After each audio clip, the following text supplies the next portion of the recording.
Hey guys, tonight we begin with the famous gladiators of ancient Rome. Some won fame, some won fortunes.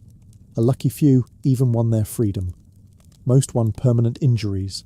So before you get comfortable, take a moment to like the video and subscribe, but only if you genuinely enjoy what I do here. And let me know in the comments where you're tuning in from and what time it is for you. It's always fascinating to see who's joining us from around the world. Now dim the lights, maybe turn on a fan for that soft background hum, settle in somewhere comfortable, and let's ease into tonight's journey together. When people think about gladiators, one name almost always comes first. Spartacus. Not because he fought the most matches, not because he earned the most money, and certainly not because Roman politicians wanted future generations talking about him. If the Roman Senate had its way, Spartacus would have been remembered for approximately 5 minutes before being quietly forgotten forever. Instead, he became the most famous gladiator in history. The irony is that Spartacus became famous largely by refusing to remain a gladiator. He was probably born in Thrace, a rugged region north of Greece known for producing tough warriors.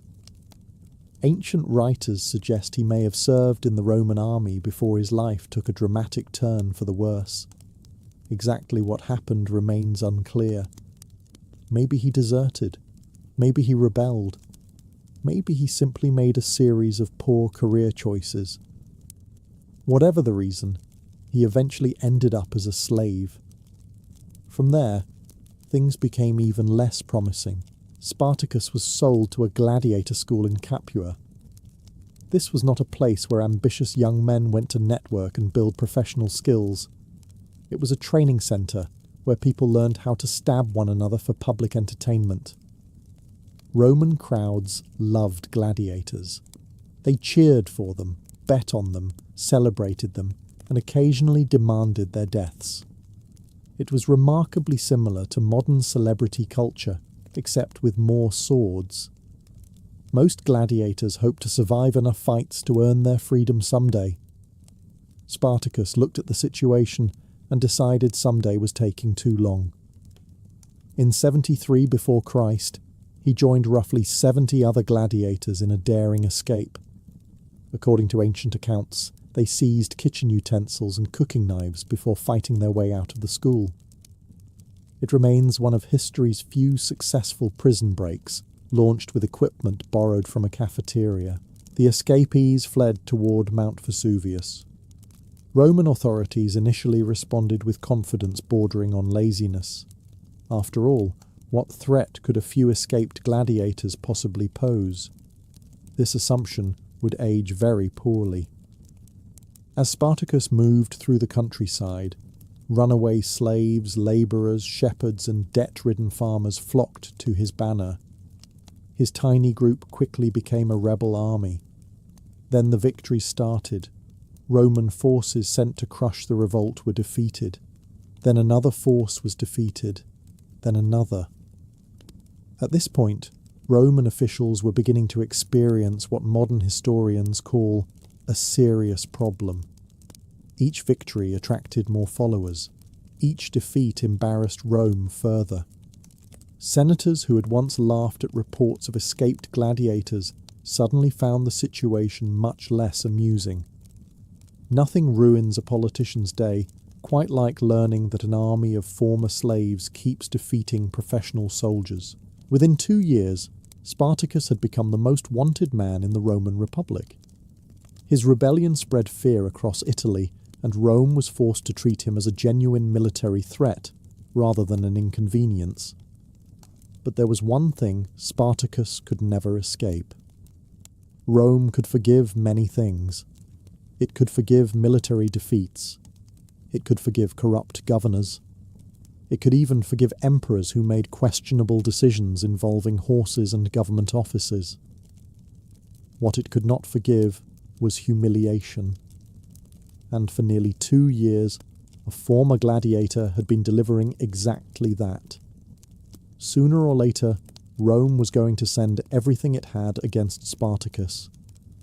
As Spartacus's rebellion grew larger, He was not alone in leading it. Among his most trusted commanders was a gladiator named Crixus. If Spartacus was the strategist, Crixus was the battering ram. Ancient writers describe him as a Gaul, meaning he came from the Celtic lands north of Italy. Like many gladiators, he had likely been captured during warfare and forced into slavery. Rome had a habit of turning its enemies into entertainment.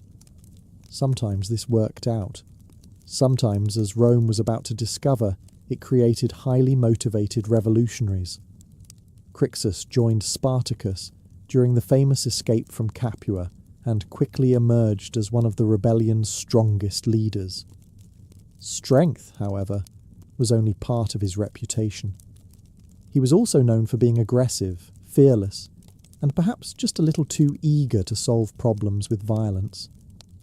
To be fair, he was a gladiator. Diplomacy was not exactly his professional specialty. As the rebel army expanded, tensions began to emerge among its leaders. Spartacus reportedly wanted to march north, cross the Alps, and allow his followers to return to their homelands. This was probably the sensible plan. Unfortunately, sensible plans often struggle when large groups of victorious warriors become involved. Many rebels had spent years suffering under Roman rule. They were no longer interested in simply escaping Italy. They wanted revenge. Crixus appears to have shared that feeling. Instead of following Spartacus north, he separated from the main force with tens of thousands of followers. Ancient sources disagree on the exact numbers, which is hardly surprising since Roman historians occasionally treated statistics as creative writing. What matters is that Crixus commanded a substantial army of his own. At first, confidence was high. After all, they had defeated Roman forces repeatedly. Why should the next battle be any different? This turned out to be the sort of question historians love, because the answer is usually disastrous. In 72 before Christ, Roman forces under the consul Lucius Gellius caught up with Crixus near Mount Garganus in southern Italy. This time, Rome was prepared. The battle was fierce and bloody. Thousands of rebels were killed. Among the dead was Crixus himself. Unlike Spartacus, whose final moments remained surrounded by uncertainty, Crixus almost certainly died fighting on the battlefield. No dramatic surrender, no negotiated escape, no retirement villa overlooking the Mediterranean, just a sword in hand and a hopeless fight against overwhelming odds. For a man who had spent his life charging toward danger, it was perhaps the most predictable ending imaginable. And Spartacus was about to learn that losing Crixus would make Rome's war against the rebels far more personal. While Spartacus became the face of the great slave rebellion, and Crixus earned fame as one of its fiercest commanders, there was another gladiator whose story is often overshadowed by the larger legends.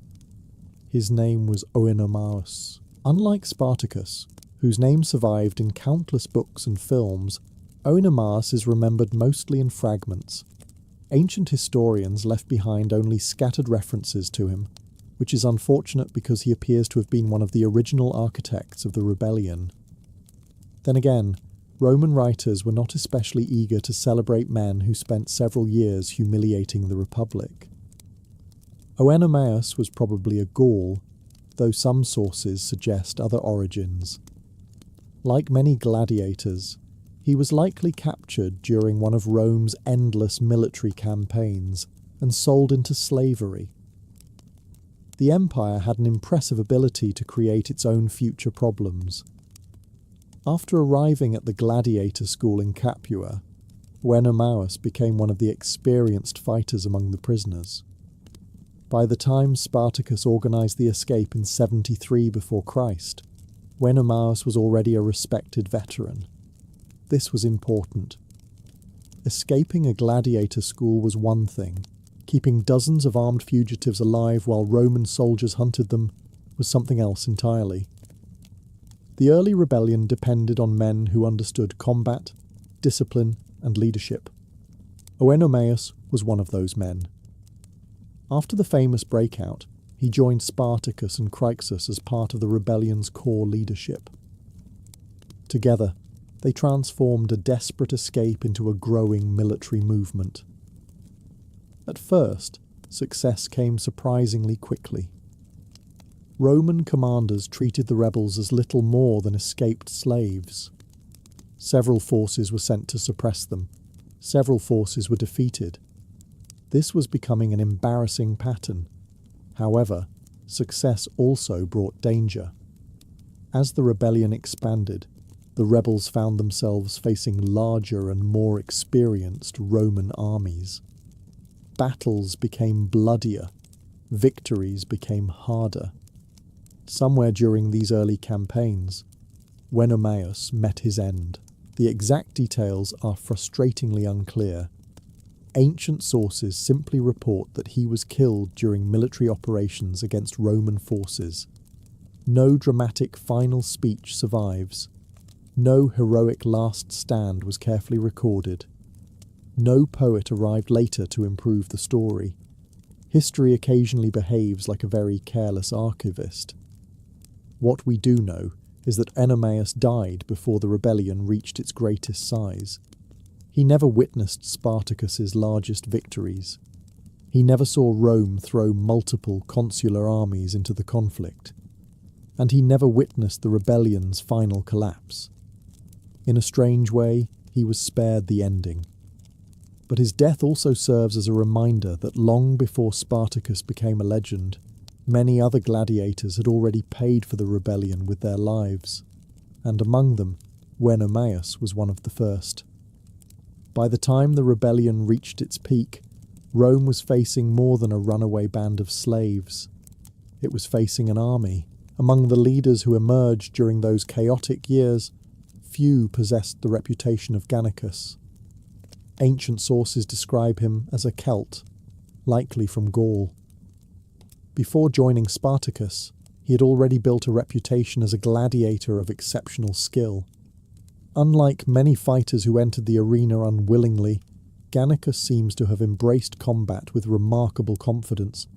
He was exactly the sort of man Roman crowds loved. Fast, fearless, charismatic, and extremely capable of surviving situations that should have killed him. If gladiators had endorsement deals, Gannicus would probably have had several.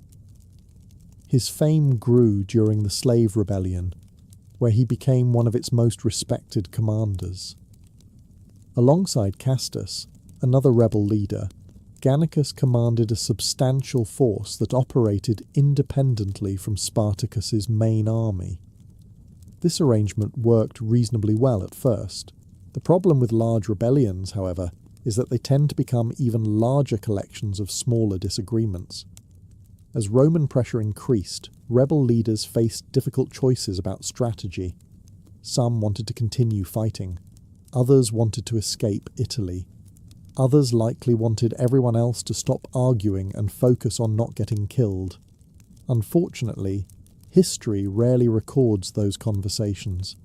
In 71 before Christ, the rebellion was beginning to unravel.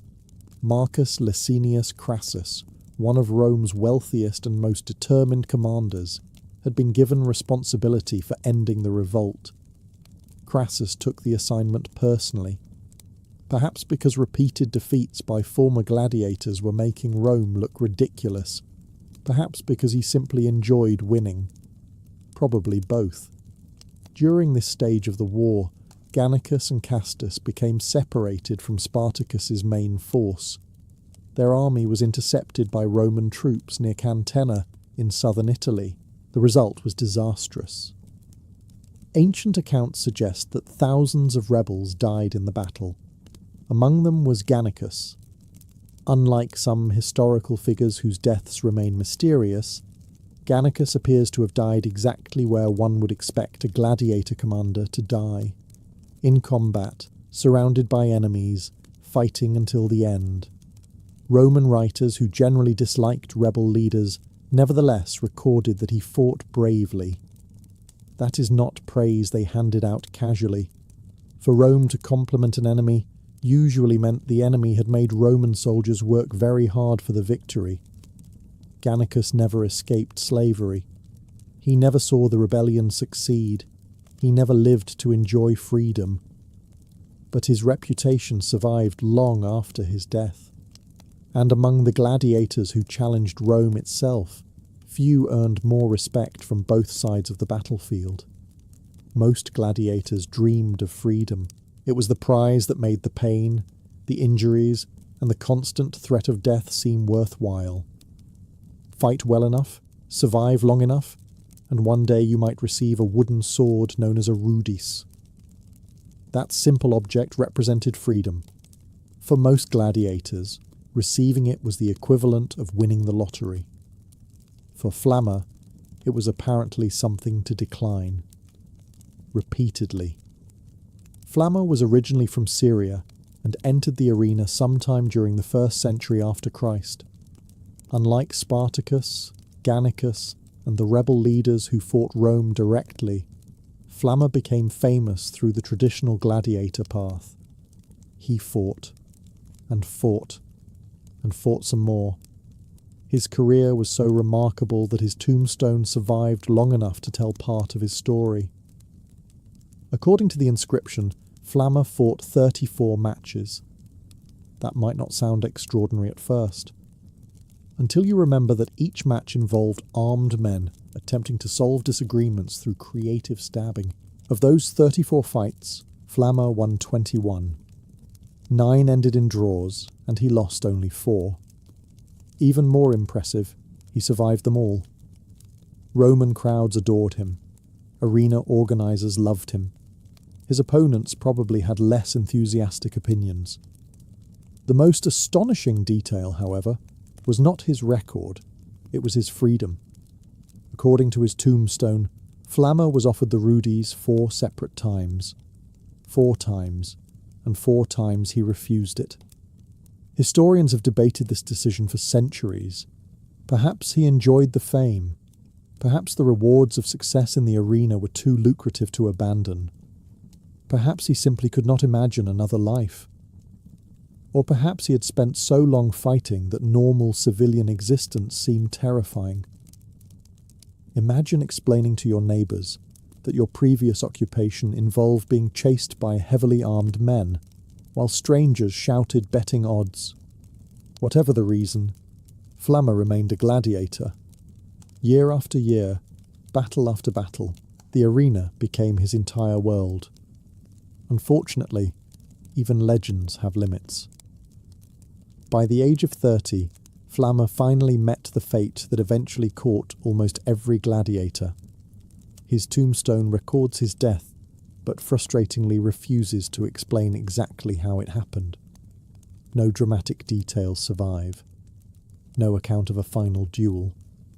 No famous opponent. Just the simple fact that after dozens of victories and countless wounds, Flamma died. Perhaps from injuries accumulated over years of combat. Perhaps from a particular fight that finally proved too much. History does not say.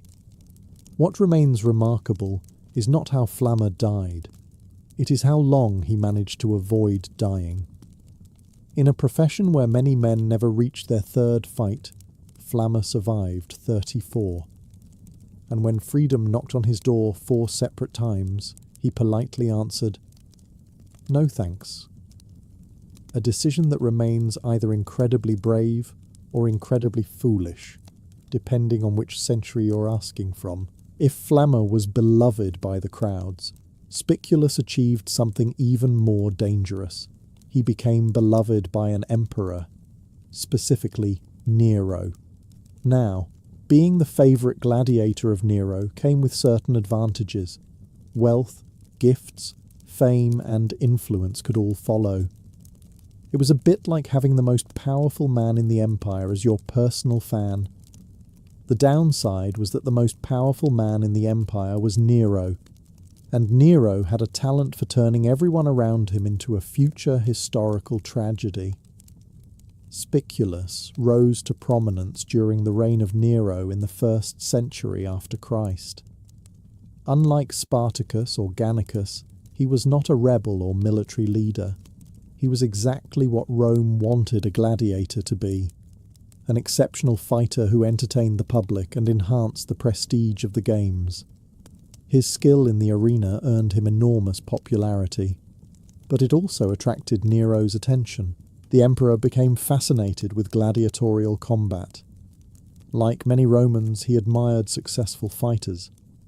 Unlike most Romans, however, he had the resources of an entire empire available whenever he wanted to express that admiration. Nero rewarded Spiculus lavishly. Ancient writers claim he received estates, luxurious homes, and vast sums of money. For a former gladiator, this represented an extraordinary rise in status. Imagine going from being property to owning more property than many senators. That was Spiculus. As Nero's reign grew increasingly unstable, the emperor's attachment to his favourite gladiator became even more apparent. Then came the crisis of 68 after Christ. Rebellions erupted across the empire. Governors turned against Nero. The Senate abandoned him. Even members of the imperial guard began looking for safer career opportunities.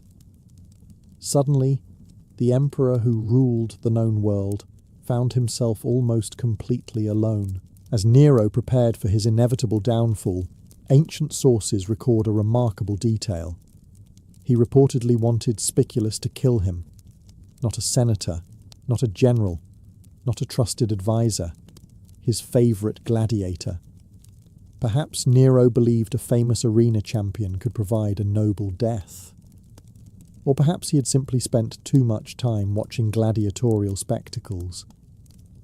Unfortunately for Nero, Spiculus could not be found. The emperor eventually took his own life with assistance from a servant. For Spiculus, however, the story was far from over. The political chaos that followed Nero's death proved deadly for many of the emperor's supporters. Men who had prospered under Nero suddenly found themselves associated with a deeply unpopular ruler. Spiculus was one of them. Ancient accounts suggest that he was captured and executed by Nero's enemies shortly after the emperor's fall.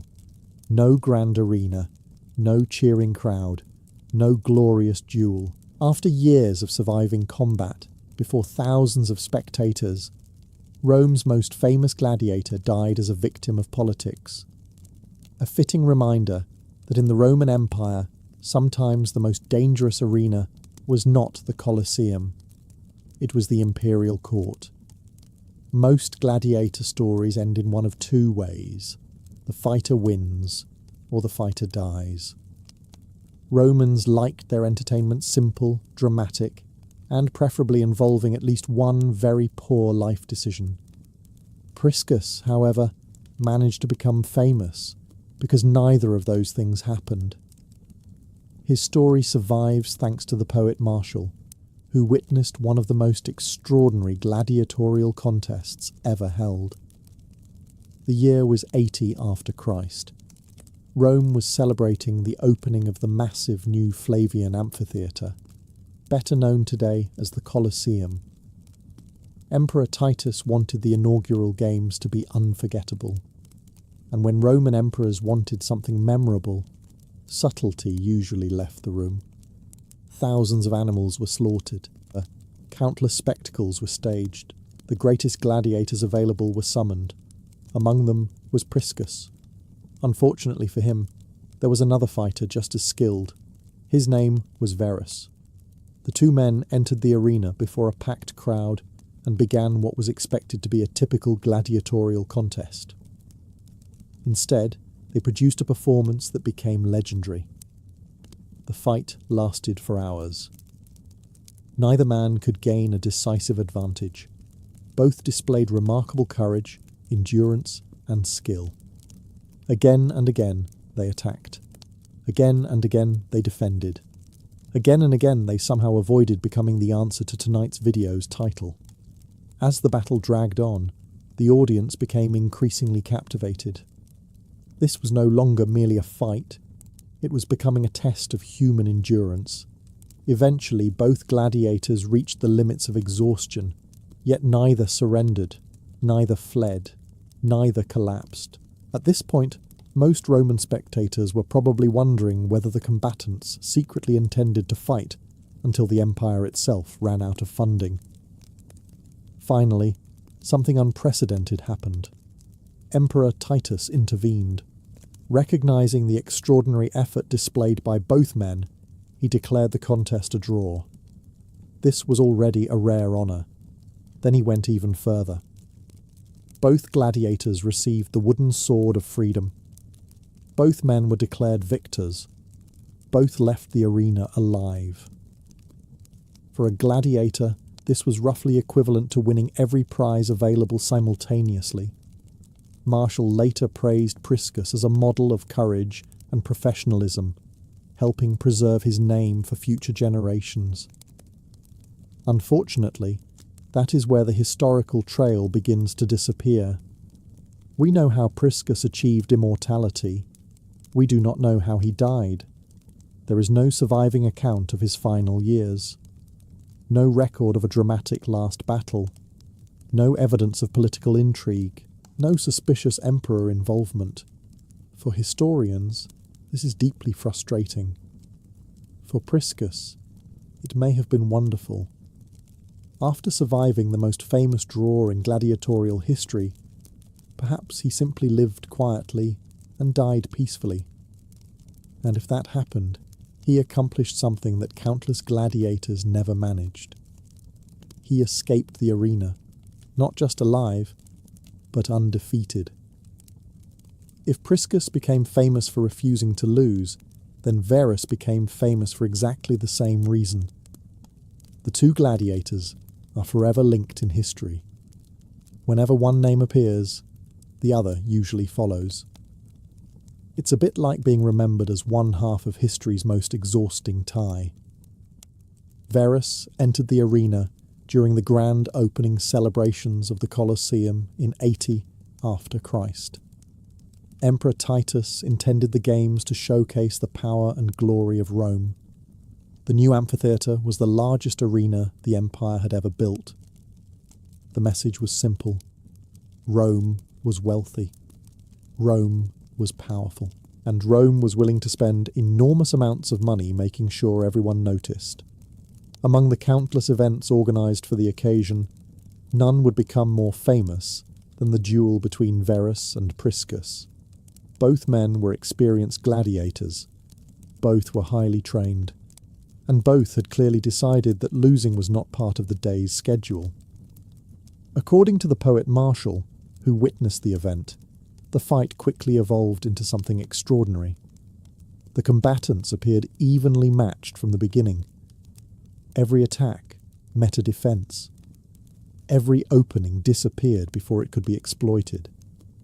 Every attempt to gain an advantage seemed to fail. The crowd watched as the battle stretched longer and longer. Most gladiatorial contests did not last for hours, for obvious reasons. Fighting while carrying heavy armour and weapons is exhausting enough. Fighting under the Mediterranean sun while thousands of spectators scream at you is even worse. Yet Verus continued. So did Priscus. The two men pushed themselves beyond what most gladiators could endure. As exhaustion mounted, neither fighter showed any willingness to surrender. This was important. Roman audiences respected courage almost as much as they respected violence. Seeing two men continue fighting, despite complete exhaustion, created a level of drama that no scripted performance could match. Eventually, Emperor Titus made a decision unlike any previously recorded. He declared both gladiators winners.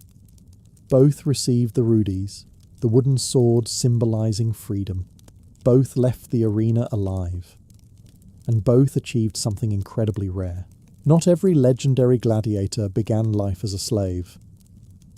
Marcus Attilius is one of the most fascinating exceptions. In fact, His story was so unusual that Romans were talking about it centuries before social media could have made things even more unbearable. Most gladiators entered the arena because they had no choice. They were prisoners, slaves, or captives of war. Attilius was different. He appears to have been a free Roman citizen, which raises an obvious question. Why would a free citizen voluntarily become a gladiator? The answer was debt. Ancient Rome had many ways to ruin your finances. Bad harvests, failed business ventures, gambling, political disasters, and unfortunate investments could all destroy a man's fortune. Apparently, Attilius found himself in serious financial trouble. His solution was to become a gladiator. This was roughly the Roman equivalent of solving your mortgage problems by volunteering to wrestle grizzly bears. Most people thought it was a terrible idea. Then Attilius entered the arena and immediately shocked everyone. A surviving mosaic and inscriptions from Pompeii record one of his most famous victories. In his very first fight, Attilius faced a gladiator named Hilarus. This was not supposed to be a fair contest. Hilarus was a veteran. He'd already fought numerous successful matches. He was experienced, respected, and expected to win. Instead, Attilius defeated him. The crowd was stunned. Imagine a complete newcomer walking into a professional sports championship and defeating one of the league's established stars. That was the scale of the surprise. Then Attilius did it again. His next notable opponent was Ratius Felix, another experienced gladiator with an impressive record. Once again, the amateur won. Suddenly, Rome had a new sensation. The free citizen who had entered the arena out of desperation was defeating professionals who had spent years building their reputations. Spectators loved it. People have always enjoyed underdog stories, especially when the underdog is carrying a sword. Unfortunately, this is where history begins to become frustrating. We know Attilius fought. We know he won important victories. We know his achievements were significant enough to be preserved in Pompeii. What we do not know is how he died. No surviving source records his final match. No inscription describes his last days. No dramatic story survived the centuries. It's entirely possible that Attilius eventually earned enough money to solve his financial problems and retire. Imagine that outcome. A man joins the arena because he's broke, survives multiple gladiatorial fights, fixes his finances and walks away alive. Frankly, that might be the most unbelievable story in this entire video. But whether he died in the arena or years afterward, Marcus Attilius left behind one remarkable lesson. Never underestimate a desperate man with debts and a sword. Most gladiators dreamed of becoming emperors. Well, perhaps not emperors specifically. Most would have settled for freedom, a comfortable house, and the ability to go a week without someone trying to stab them. Commodus did things the other way around. He started as emperor and decided he wanted to be a gladiator. This alarmed nearly everyone in Rome. Commodus was the son of the respected Emperor Marcus Aurelius and inherited the throne in 180 after Christ. By birth alone, he possessed wealth, power, and influence beyond imagination. For most people, this would have been enough. Commodus, however, had different ambitions. He became obsessed with gladiatorial combat. At first, Romans tolerated it. Emperors had eccentric hobbies. Some collected exotic animals. Some built extravagant palaces. Commodus preferred entering arenas dressed as a gladiator and demanding applause. The problem was that he wasn't really fighting as a gladiator. A real gladiator entered the arena, knowing death was possible. Commodus entered knowing his opponents were under strict orders not to harm him. This gave him a slight advantage. Roughly the same advantage a lion would have if all the gazelles were instructed to stand still. Ancient writers claim Commodus fought hundreds of contests. He battled gladiators, hunted exotic animals, and presented himself as a living Hercules. According to reports, he once killed dozens of animals from elevated platforms where they could barely threaten him. The spectators applauded enthusiastically, mostly because not applauding an emperor could shorten your life expectancy. Despite the staged nature of these performances, Commodus genuinely believed he was a great gladiator. The Roman elite found this deeply embarrassing. Imagine the ruler of the world's greatest empire spending his time pretending to be something he was not, while demanding everyone praise him for it. Actually, perhaps don't imagine that too hard. As the years passed, Commodus became increasingly erratic. Political purges multiplied. Conspiracies flourished. Members of the Senate began wondering whether the empire was being governed or merely entertained. Eventually, even those closest to him concluded that something had to be done. On the final day of the year 192, a conspiracy was set in motion. First, Commodus was poisoned. Unfortunately for the conspirators, the poison failed. This was awkward. When poison doesn't work, the backup plans tend to become more personal. A wrestler named Narcissus was summoned. He entered Commodus's chambers while the emperor was weakened and strangled him to death in his bath. And so died Rome's most famous imperial gladiator. Not in the arena, not before a cheering crowd, not while dressed as Hercules. After spending years pretending to be a gladiator, Commodus met a fate far more Roman. He was eliminated by a political conspiracy. In the end, the deadliest opponents in Rome were never the men carrying swords in the arena. They were the people standing behind the throne. Not every famous gladiator became a household name like Spartacus. Some were enormously popular in their own time, and then slowly disappeared into the shadows of history, surviving only through fragments of inscriptions, graffiti, and scattered references. One such figure was Bato of Thrace. Today, most people have never heard of him. Had you visited a Roman arena during his lifetime, however, the situation might have been very different. Bato belonged to a category of gladiators known as Thracians, or Thraces. These fighters carried small shields and curved swords, and were modelled after the warriors of Thrace, the same region that had produced Spartacus generations earlier. Roman spectators loved Thracians. Their equipment encouraged fast, aggressive fighting. Matches were often dramatic, unpredictable, and full of movement. In other words, they were excellent entertainment. And entertainment was serious business in Rome. Bato appears in inscriptions that suggest he enjoyed considerable success in the arena. Like modern athletes, successful gladiators built reputations that spread far beyond a single city. Fans discussed their victories. Artists depicted them in mosaics and graffiti. Some women even developed crushes on gladiators. Roman husbands were apparently expected to accept the existence of arena celebrities with the same frustration experienced by modern husbands when movie stars appear on magazine covers. Bato became one of these celebrated figures. Crowds knew his name. Promoters advertised his appearances. Opponents respected him, which, in the gladiatorial profession, was often a sign that they feared him. Yet despite this popularity, Bato's story contains one of history's most frustrating gaps. We know he fought. We know he won. We know he achieved enough fame to leave traces in the archaeological record. But we do not know exactly how he died. This happened surprisingly often with gladiators. The Romans loved recording victories. The final chapters were sometimes treated as less important. Perhaps Bato died in combat.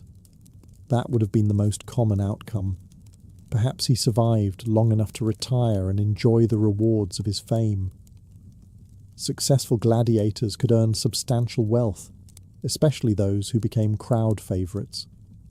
Or perhaps illness eventually claimed him, as it did millions of ordinary Romans whose stories have vanished entirely. History offers no clear answer. What remains is the image of a fighter who once stood before roaring crowds and heard thousands of voices chanting his name. Today, only a few inscriptions remain. It is a reminder that fame can be surprisingly fragile. 1 century, you are the star attraction of the arena. 2,000 years later, historians are still trying to figure out what happened to you. And in Bato's case, Rome never left us the ending. Some gladiators became famous because they won battles. Some became famous because they survived impossible odds. And then there was Celadus. Celadus became famous because he appears to have been the Roman equivalent of a celebrity heartthrob. The evidence comes from the city of Pompeii, where volcanic ash preserved thousands of everyday writings that would normally have disappeared long ago.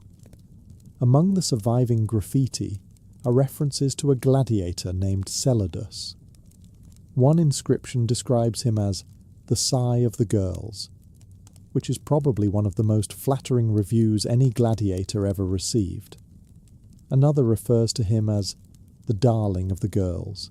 Apparently, while other gladiators were busy worrying about swords, shields, and survival, Celadus was unintentionally building a fan club.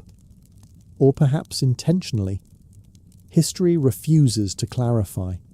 Celadus was likely a murmillo, one of the most recognizable gladiator types in Rome. Murmillos carried large shields and wore distinctive helmets, making them imposing figures in the arena. Despite the intimidating equipment, it seems many spectators were paying attention to something other than his fighting technique. Modern celebrity culture often feels unique. The Romans would have disagreed. They had posters. They had fan admiration. They had public gossip. And they had attractive athletes generating excitement among spectators. The more things change, the more humans remain exactly the same. What makes Celadus fascinating is that his fame survived not because of official records, but because ordinary people wrote about him on walls. Senators left speeches, emperors left monuments. Celadus left women writing compliments in graffiti.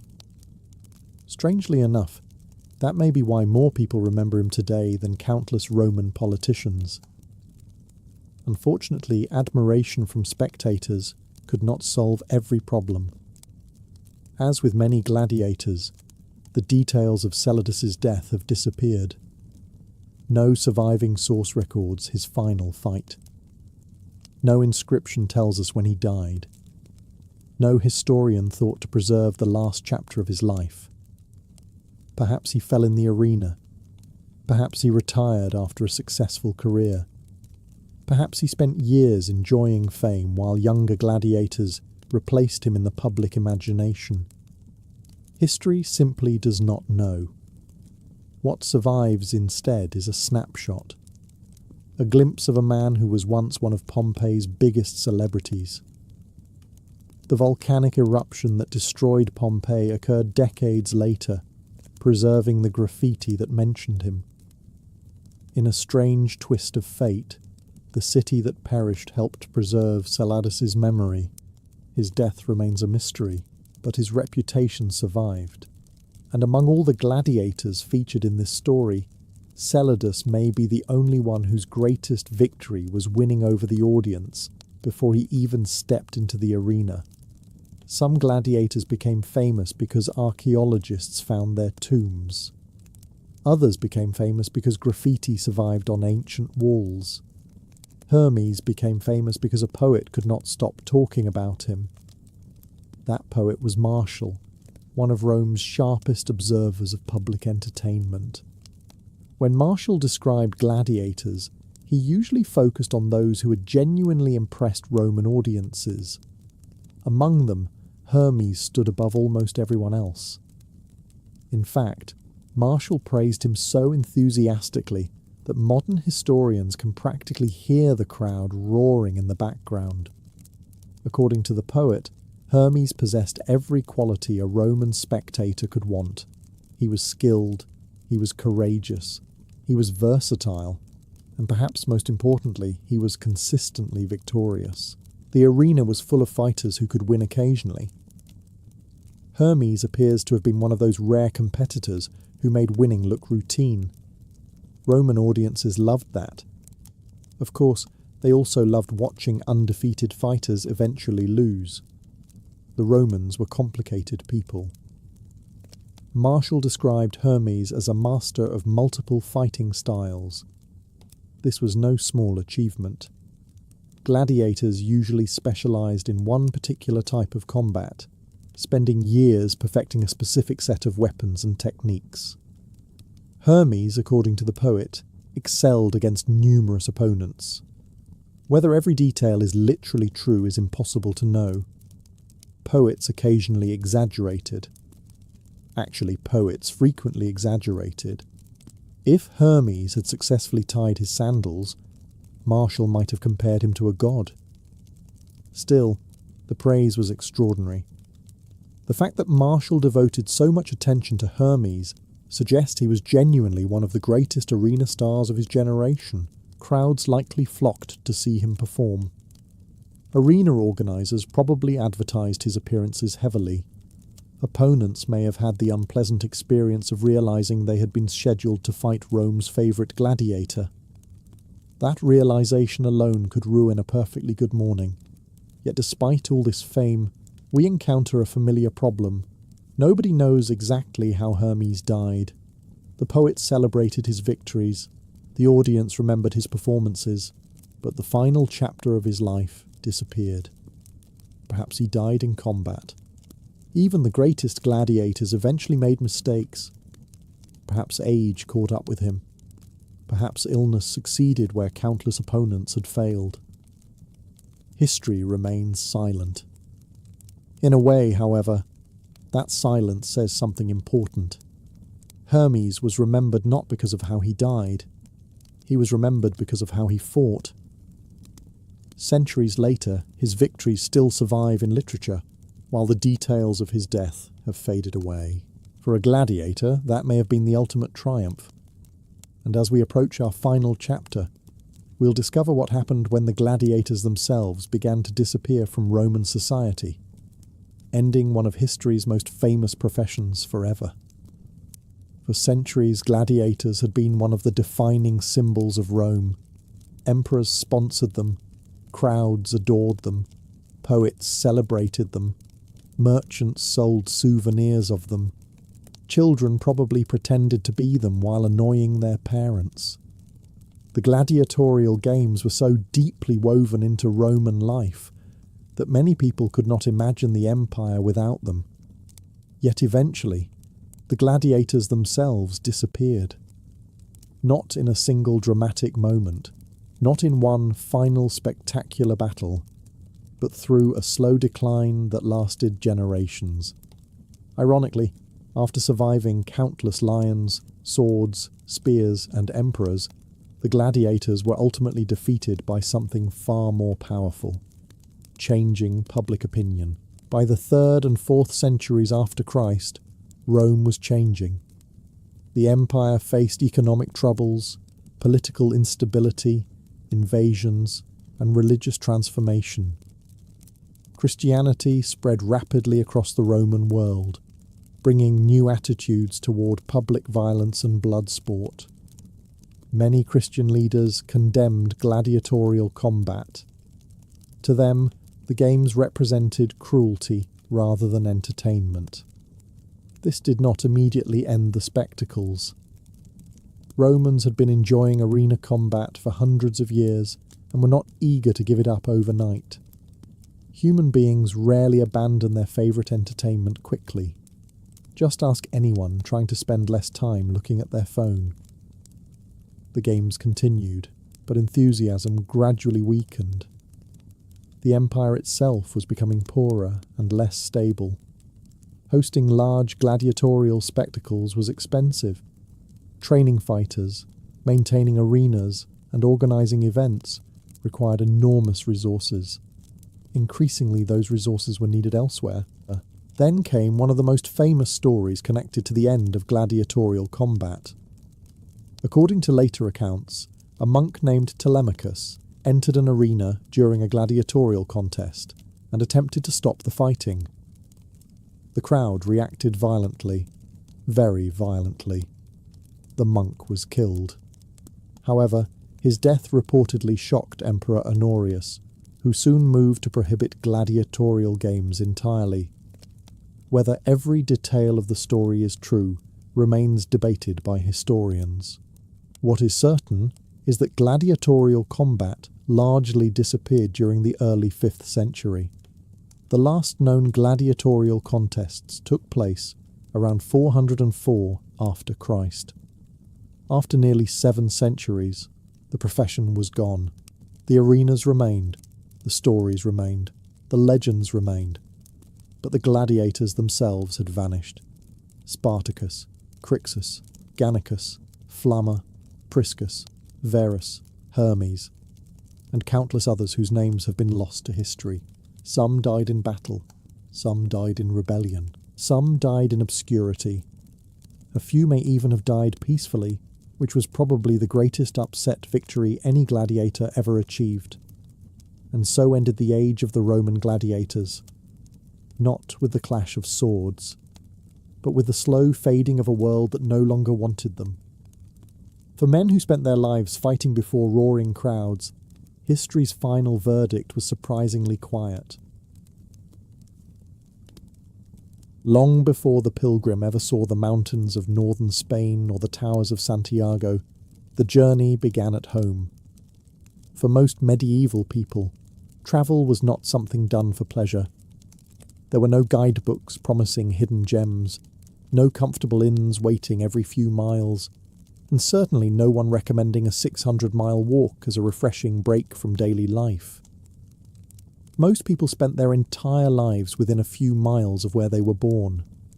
Leaving home for months, or even years, was a serious decision. Yet thousands chose to do exactly that. The destination was Santiago de Compostela, believed to house the remains of St. James the Apostle. By the High Middle Ages, it had become one of the most important pilgrimage destinations in Christendom, alongside Rome and Jerusalem. Reaching it was considered an act of devotion, capable of bringing spiritual rewards, forgiveness of sins, and a deeper connection to God. The reasons for setting out varied from person to person. Some pilgrims walked willingly, seeking spiritual growth or giving thanks for surviving illness, war, or famine. Others made promises during desperate moments. A man might vow to visit Santiago if his child recovered from a fever.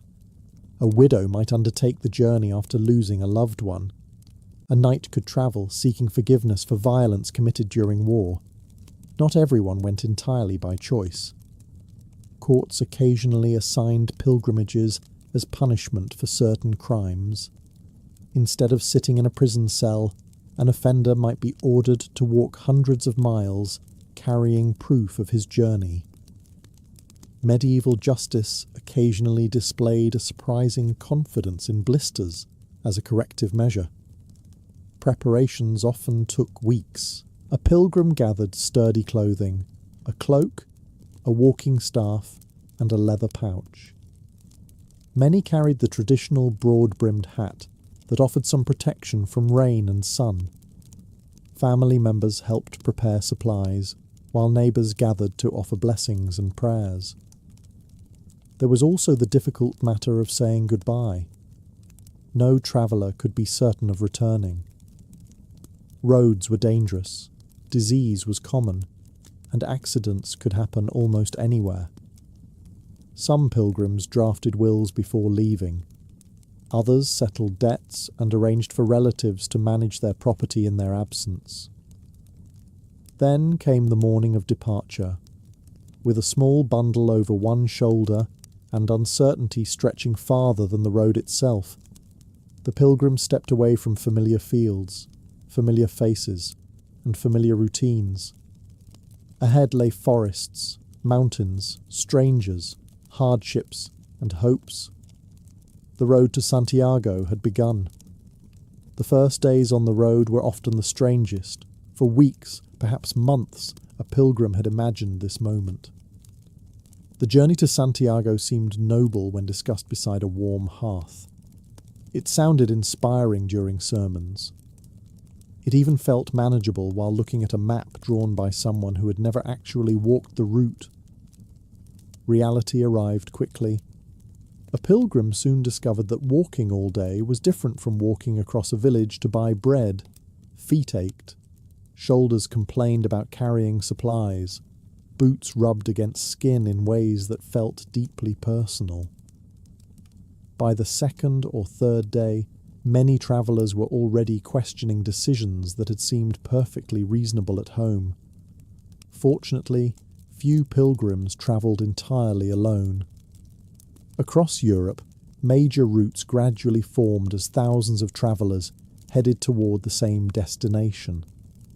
From France, Germany, England, Italy and beyond, streams of pilgrims merged into larger groups. Roads that seemed empty one day might be filled with travellers the next. These routes became known collectively as the Camino. Along the way, a pilgrim encountered people from every level of society. There were peasants walking in simple wool clothing, merchants carrying letters and goods, monks seeking spiritual reflection, nobles travelling with servants, and veterans hoping that a very long walk might help settle old burdens carried in their minds. Conversations often began with a simple question. "Where are you from?" The answers could reveal places hundreds of miles apart. One traveller might speak a familiar dialect, while another sounded almost impossible to understand. Medieval Europe was deeply connected by faith, yet divided by countless languages, customs, and local traditions. Still, the road created its own community. Pilgrims shared food, exchanged stories, and warned one another about difficult crossings ahead. News travelled surprisingly fast through these wandering networks. Travellers learned which bridges were damaged, which inns were crowded, and which towns offered the best hospitality. Not every companion proved trustworthy, of course. The pilgrimage attracted honest travellers, but it also attracted opportunists. A road filled with strangers carrying money was an irresistible invitation for thieves, swindlers, and individuals whose relationship with morality was flexible at best. Yet despite the hardships, many pilgrims felt a growing sense of purpose. Each step carried them farther from ordinary life. The concerns of home slowly faded behind them. The road stretched forward, winding through fields, forests, and distant hills. For the first time, Santiago no longer felt like an idea. It felt like a place that might actually be reached. As the pilgrim routes converged in southern France, a formidable obstacle appeared on the horizon. The Pyrenees. Stretching between France and the Iberian Peninsula, these mountains marked one of the most challenging sections of the journey to Santiago. For many pilgrims, this would be the first truly serious test of endurance. Up to this point, the road had been difficult. Beyond the mountains, it would become demanding. The peaks rose ahead like a stone wall separating one world from another. Pilgrims approaching the crossing often spent a final night in the foothills, gathering supplies and listening to advice from travellers returning in the opposite direction. Some stories were encouraging, others sounded suspiciously like warnings disguised as stories. Everyone seemed to know someone who had nearly frozen, lost their way, broken an ankle, or encountered a storm at the worst possible moment. The next morning, the climb began. Paths wound upward through forests of pine and beech. The air grew cooler with every mile. Villages became scarce, replaced by rocky slopes and distant valleys. Travellers who had spent their lives on flat farmland suddenly found themselves confronting terrain that appeared to have been designed specifically to discourage walking. Progress slowed considerably.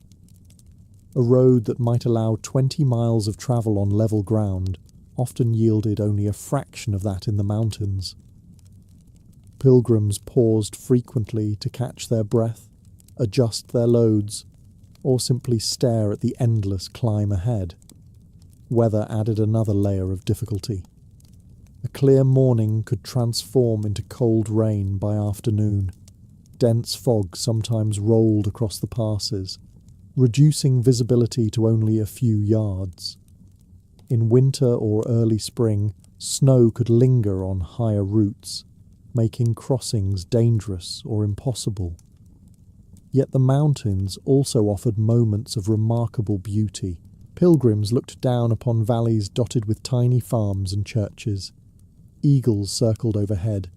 Streams rushed through deep ravines below.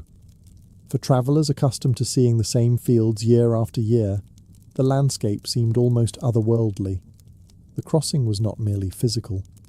Many pilgrims viewed the Pyrenees as a symbolic threshold. Behind them lay home, familiarity, and the life they had always known. Ahead lay Spain, the long road westward, and the sacred destination that had drawn them from across Europe. When the highest passes were finally behind them, relief spread through the weary travellers. The descent revealed new valleys, new towns, and a new country. Spain lay before them. Santiago was still hundreds of miles away, but one thing was now certain. They were truly committed. Turning back no longer seemed easier than continuing forward. Once the Pyrenees were behind them, pilgrims settled into a routine that would define much of the journey. Wake before sunrise. Walk. Stop briefly to eat. Walk again. Then continue walking until the fading light finally gave permission to stop. The romance of pilgrimage often disappeared somewhere around the 10th consecutive day of sore feet. A typical pilgrim rose at dawn, or even earlier. The morning air was cool, and travellers wanted to cover as much distance as possible before the heat of the afternoon arrived. Breakfast, when available, was usually simple. Bread, cheese, dried fruit, or leftover food from the previous evening were common choices.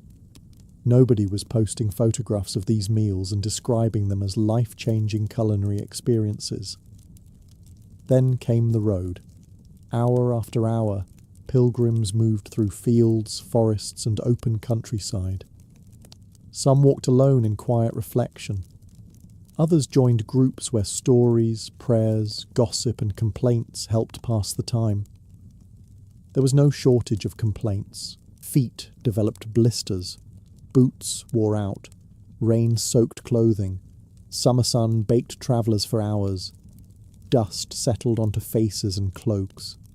Even the healthiest pilgrims discovered muscles they had never previously noticed. Yet daily life on the Camino was not entirely unpleasant. The road offered constant variety. One day might pass through vineyards stretching across rolling hills. The next could lead through oak forests alive with birdsong. Travellers crossed rivers, climbed ridges, and entered villages that seemed untouched by the outside world. Every evening brought a search for shelter. Pilgrims hoped to find space in a monastery, hospice, inn, or charitable guest house. The fortunate secured a bed. The less fortunate found a patch of floor. The truly unlucky slept outdoors while convincing themselves that the cold was somehow spiritually beneficial. Privacy was almost non-existent. Dormitories were crowded. Travellers from different countries slept side by side. Snoring echoed through shared rooms with remarkable enthusiasm. A pilgrim seeking silence often discovered that medieval accommodations treated silence as an optional luxury. Despite the discomfort, strong bonds formed. After walking together for days or weeks, companions became familiar friends. They shared meals, helped one another through illness, and exchanged stories about the lives they had left behind. Gradually, the road itself became home. The concerns that had once seemed urgent back in distant villages began to fade. What mattered now was reaching the next town, finding water, preserving one's boots, and making steady progress westward. Tomorrow would look much like today. And strangely enough, many pilgrims found comfort in that rhythm. By the time a pilgrim had spent several weeks on the road, one simple truth became obvious. The journey to Santiago would have been nearly impossible without the countless places that offered shelter along the way. Every evening, as the sun began sinking toward the horizon, attention shifted from walking to finding a place to sleep. A pilgrim who delayed this task too long might discover that every available bed had already been claimed by travellers who possessed the rare and valuable skill of arriving earlier. Across the Camino, monasteries played a vital role. Many religious communities welcomed pilgrims as part of their Christian duty. Some offered food, beds, medical care, and spiritual guidance. Others provided only the basics: a roof, a place to rest, and perhaps a bowl of soup that looked as though it had been contemplating existence for several days. Most pilgrims accepted such meals gratefully. After walking 20 miles, culinary standards became remarkably flexible. Monasteries were often among the safest places to stay. Travellers attended evening prayers, shared simple meals, and rested within sturdy stone walls. For a brief moment, the hardships of the road seemed distant. Not all accommodations were run by monks. In larger towns, inns catered to travellers of every kind. These establishments varied enormously. Some were comfortable and well managed. Others appeared to operate under the theory that if the roof remained attached to the building, all other concerns were secondary. Pilgrims learned to lower expectations. A soft bed was rare. Clean sheets were even rarer. Fleas frequently considered themselves paying guests. Yet a crowded inn still offered warmth, companionship, and protection from rain. One of the most important institutions along the route was the Pilgrim Hospital. The medieval word hospital did not necessarily mean a modern medical facility. These establishments often combined lodging, charity, and healthcare. Sick or injured pilgrims could receive treatment, food, and a chance to recover before continuing their journey. Such places saved countless lives. The Camino was physically demanding, and many travellers arrived exhausted, malnourished, or suffering from illness. Without these charitable institutions, many would never have reached Santiago. Evenings became a special time on the road. Pilgrims gathered around fires, exchanged stories, compared routes, and discussed what lay ahead. Friendships formed between people who might never have met under ordinary circumstances.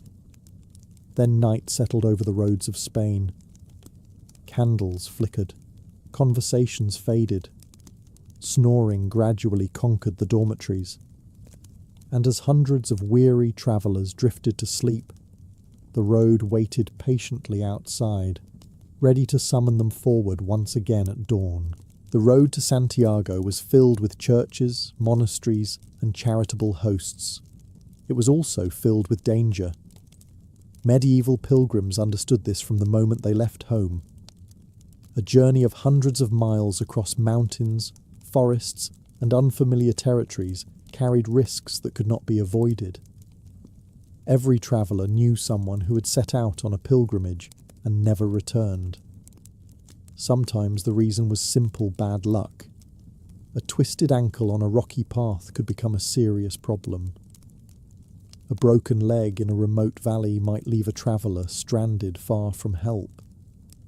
Even a minor injury could grow dangerous when weeks of walking prevented proper recovery. Illness was an even greater threat. Pilgrims travelled through crowded inns, busy markets, and packed dormitories where disease spread easily. A cough that seemed harmless one evening might become a life-threatening fever days later.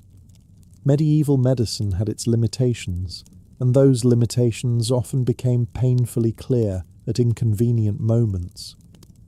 Then there were the roads themselves. Many routes passed through dense forests where travellers could become lost. Poor weather sometimes obscured paths entirely. Heavy rain transformed roads into muddy traps. Rivers swelled unexpectedly, making crossings dangerous. A pilgrim could survive weeks of walking, only to discover that a bridge had collapsed the day before arrival. Bandits presented another concern. Not every traveller on the Camino was seeking spiritual enlightenment. Some individuals preferred a simpler profession, taking money from pilgrims who had already carried it hundreds of miles for them. Remote stretches of road were particularly risky. Travellers often joined groups for protection, knowing that thieves generally preferred isolated victims. A lone pilgrim carrying coins, food, and personal belongings was an attractive target. Fortunately, stories of bandits sometimes exceeded reality. Medieval people enjoyed sharing dramatic tales. Around evening fires, a single highway robber could quickly become an entire army of villains. By the third retelling, listeners might reasonably expect dragons to appear. Still, the danger remained real. Wild animals also worried some travellers. Wolves occasionally roamed certain regions, though attacks on groups were uncommon. The fear of encountering wolves often exceeded the actual likelihood, but fear rarely concerns itself with statistics. Perhaps the greatest challenge was uncertainty. Pilgrims rarely knew what awaited them beyond the next hill or forest. Every day brought unfamiliar people, changing conditions, and unexpected obstacles. Yet despite these dangers, the road remained crowded. Thousands continued toward Santiago year after year. The risks were significant, but so was the determination of those who believed the journey was worth every hardship. For them, the dangers were not reasons to turn back. They were simply part of the pilgrimage itself. After days of walking through forests, farmland, and isolated roads, few sights lifted a pilgrim's spirits more than the appearance of a town on the horizon. The sight usually meant three important things: food, shelter, and a temporary break from walking. Throughout northern Spain, many towns prospered because of the constant flow of pilgrims heading towards Santiago. What had once been small settlements gradually expanded into thriving communities filled with merchants, craftsmen, innkeepers, and religious institutions eager to serve the thousands of travellers passing through each year. For local residents, pilgrims brought opportunity. A traveller needed meals, lodging, shoes, repairs, supplies, and occasionally medical care. Every arriving pilgrim represented business. Medieval towns along the Camino quickly learned that welcoming visitors could be remarkably profitable. As pilgrims entered through the town gates, they encountered bustling streets unlike anything found on the open road. Market stalls lined public squares. Bakers sold fresh loaves still warm from the oven. Butchers displayed cuts of meat. Merchants offered clothing, tools, candles, rosaries and souvenirs for travellers hoping to return home with proof that they had actually completed the journey rather than merely talking about it. The sounds alone could be overwhelming. Church bells rang from towers overhead. Merchants called out to customers. Horses clattered across stone streets. Children ran through crowded alleys. After days of listening mostly to birds and wind, the noise of a medieval town could feel almost shocking. Pilgrims often spent several hours exploring before seeking accommodations. Many visited local churches to pray and attend Mass. Others searched for supplies to replace worn equipment. Boots frequently needed repair after hundreds of miles of punishment. Walking staffs broke, cloaks tore.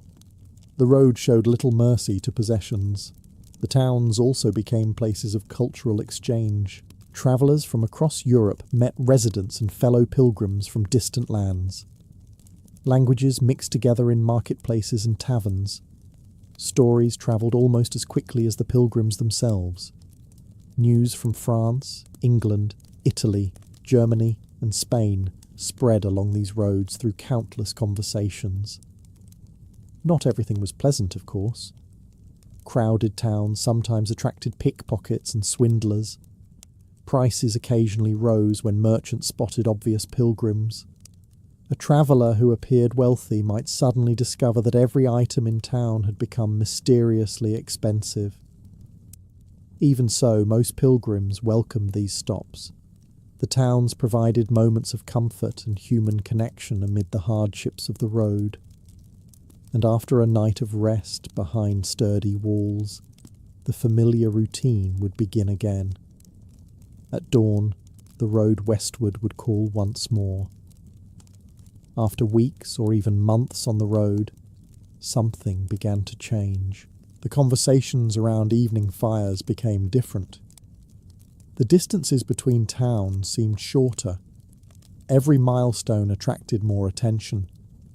Pilgrims who had once focused only on surviving the next day now found themselves thinking constantly about the destination.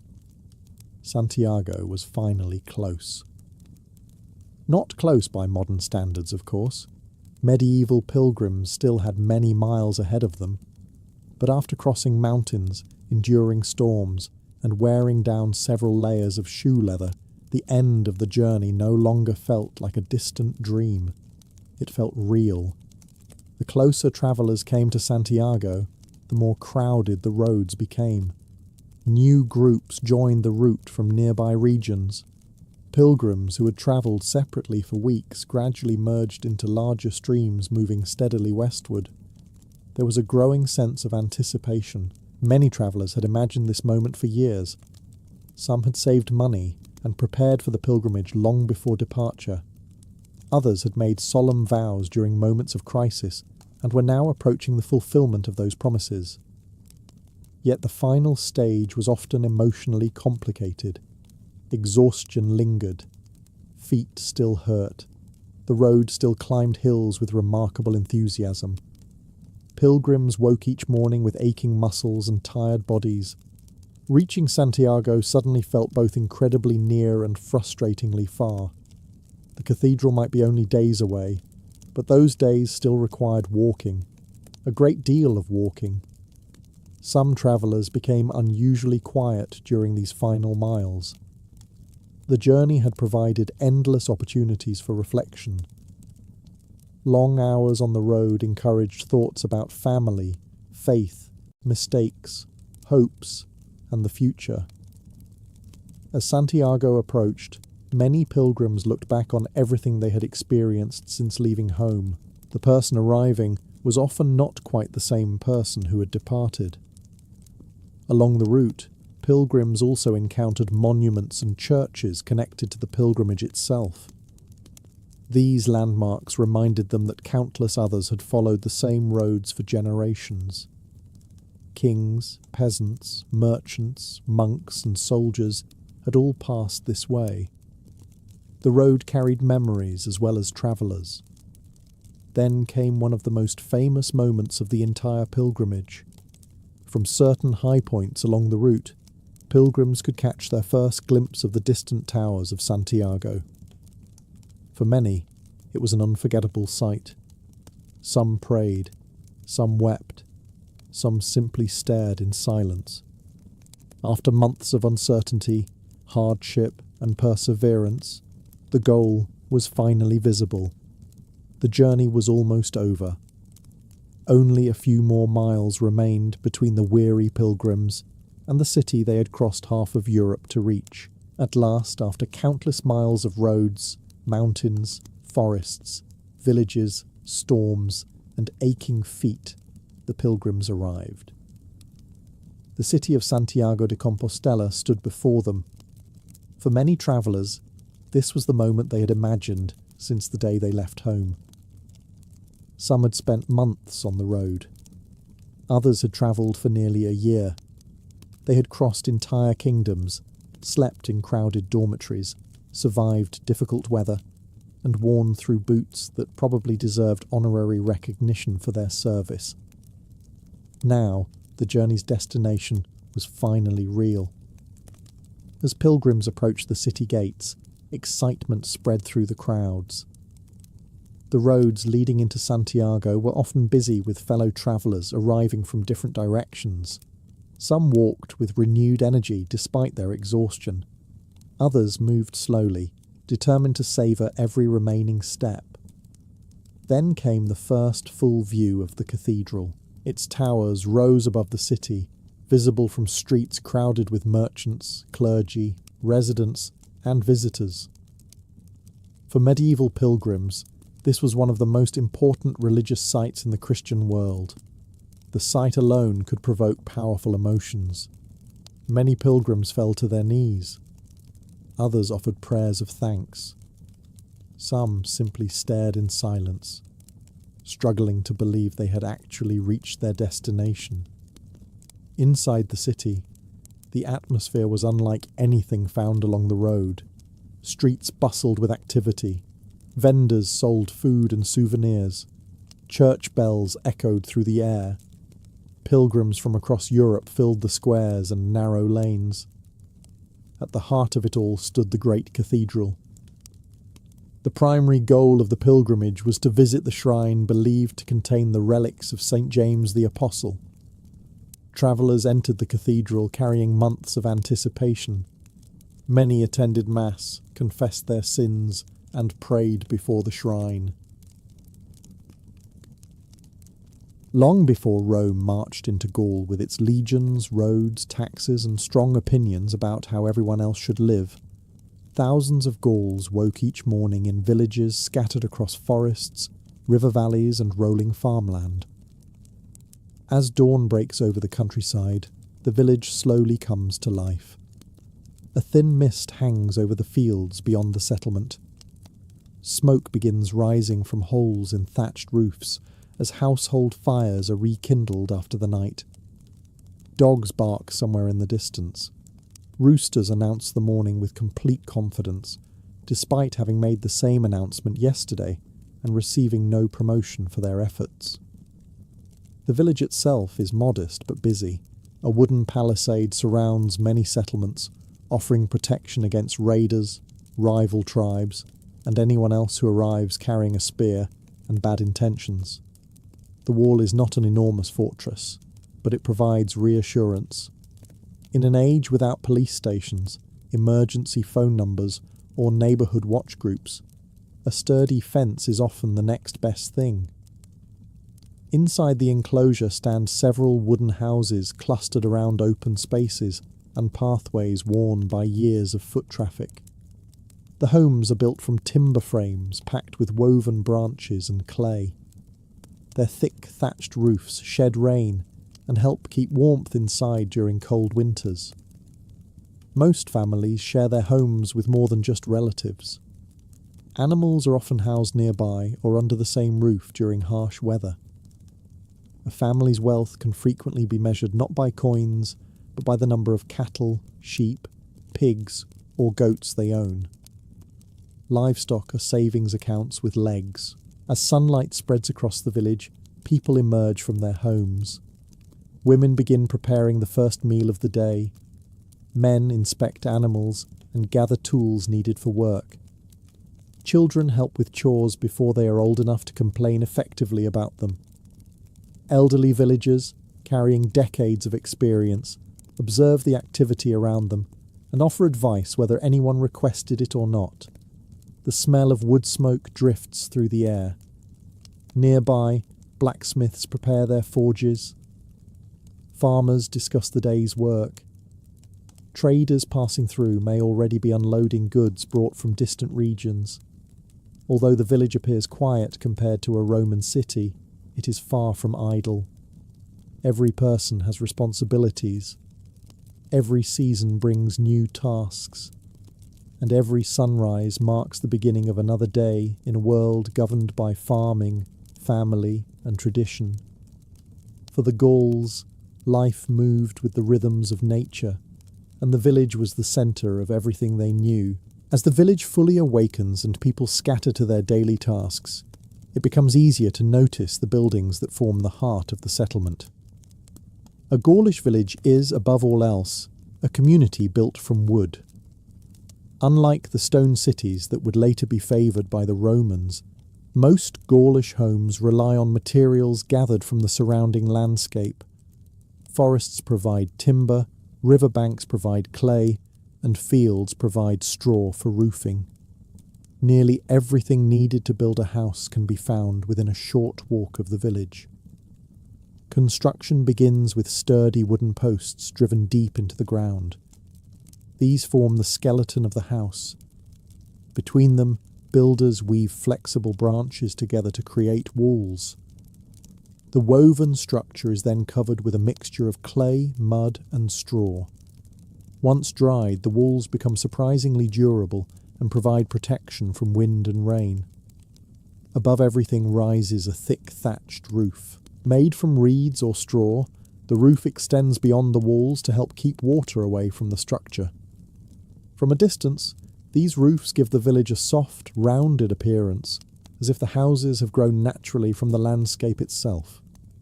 Inside, life revolves around a single feature: the hearth.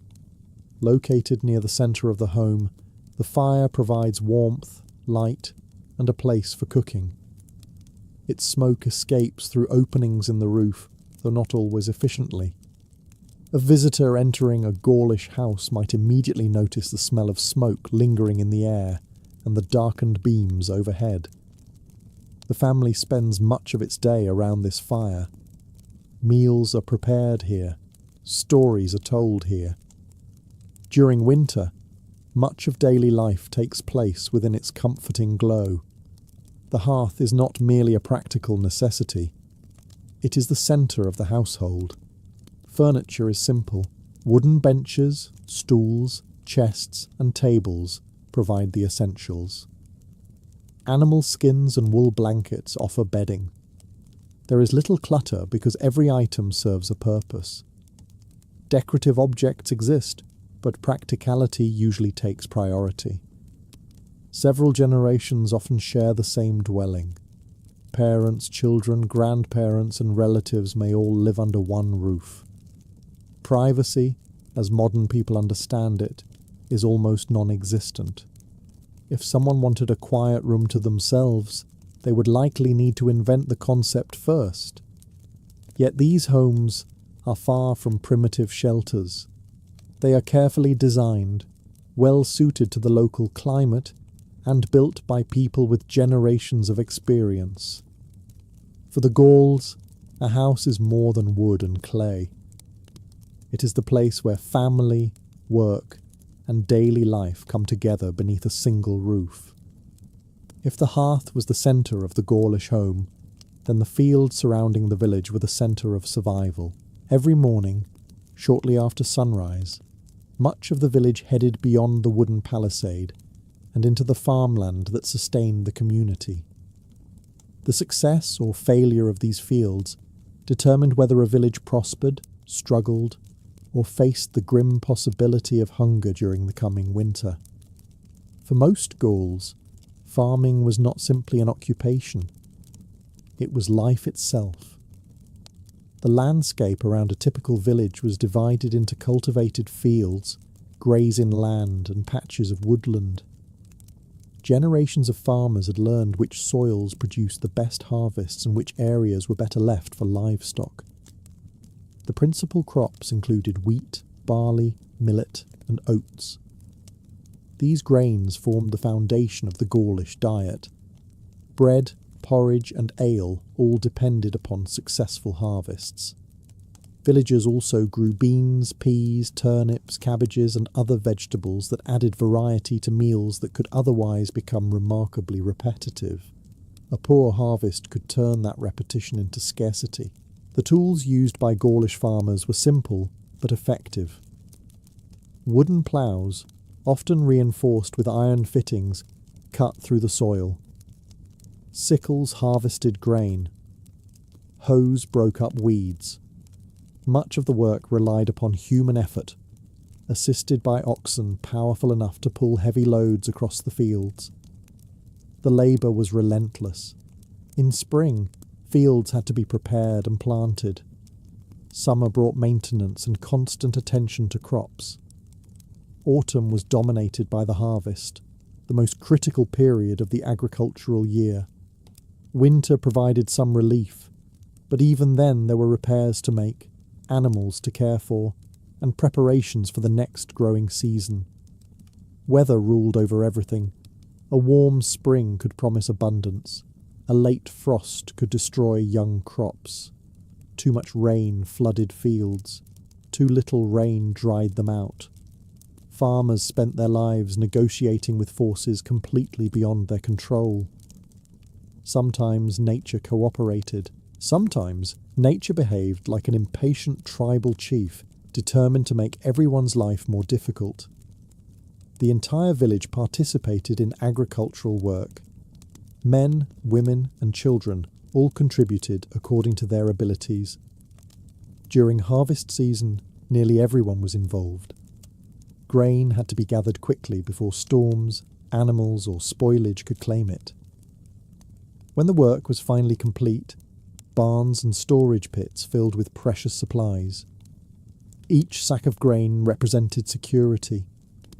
Each successful harvest meant another year of survival, and as villagers looked across the fields, stretching beyond their homes, they understood a simple truth. Everything they possessed ultimately began with the land. While crops filled the fields around the village, another form of wealth could be heard long before it was seen. The lowing of cattle, the grunting of pigs, the bleating of sheep. For the Gauls, livestock were among the most valuable possessions a family could own. Animals provided food, clothing, labour, and status. A person's herd often revealed more about their prosperity than any collection of coins ever could. As the morning's farming work began, many villagers turned their attention to the animals. Cattle were particularly prized. Large herds represented wealth and influence throughout much of Gaul. Cows supplied milk, calves strengthened future herds, and oxen provided the muscle needed to pull ploughs and wagons. In many ways, cattle were the engines of the ancient village economy. A wealthy chieftain might own dozens or even hundreds of animals. An ordinary farmer was often grateful for a handful. Pigs were equally important, though for different reasons. Unlike cattle, pigs could forage in nearby forests, feeding on acorns, roots, and fallen nuts. They required less supervision and reproduced quickly. Most importantly, they provided a reliable source of meat. A village without pigs was possible. A village that wanted to eat well generally preferred not to experiment with the idea. Sheep and goats added further resources. Their wool could be spun into clothing and blankets. Their milk supplemented diets throughout the year. Goats, in particular, earned a reputation for surviving in conditions that would make other animals reconsider their career choices. Much of the responsibility for livestock care fell upon the entire family. Children often helped herd animals to grazing areas. Teenagers watched over flocks. Adults repaired fences, treated injuries, and ensured animals had access to water. The work never truly stopped. Predators posed a constant threat. Wolves still roamed many parts of Gaul. A poorly guarded flock could suffer losses during the night. Theft was another concern.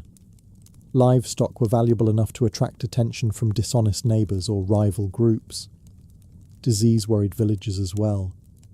A sickness spreading through a herd could destroy years of careful breeding and investment. Without modern veterinary medicine, experience and luck often became the primary tools available. By evening, animals gradually returned to the settlement. The sounds of the village changed, as herds entered pens and enclosures. Families counted livestock, checked for injuries, and prepared for another day. To an outsider, these animals might seem ordinary. To the Gauls, they represented food, security, wealth, and survival. A successful village depended not only on the crops growing in its fields, but also on the creatures grazing beside them. After a long day spent in the fields and tending livestock, attention gradually shifted toward one of the most important moments in village life: the evening meal. As the sun lowered toward the horizon, smoke began rising from the houses once again. Families gathered around their hearths, where much of Gaulish domestic life unfolded. The fire that warmed the home throughout the year also served as its kitchen, dining room, and social centre.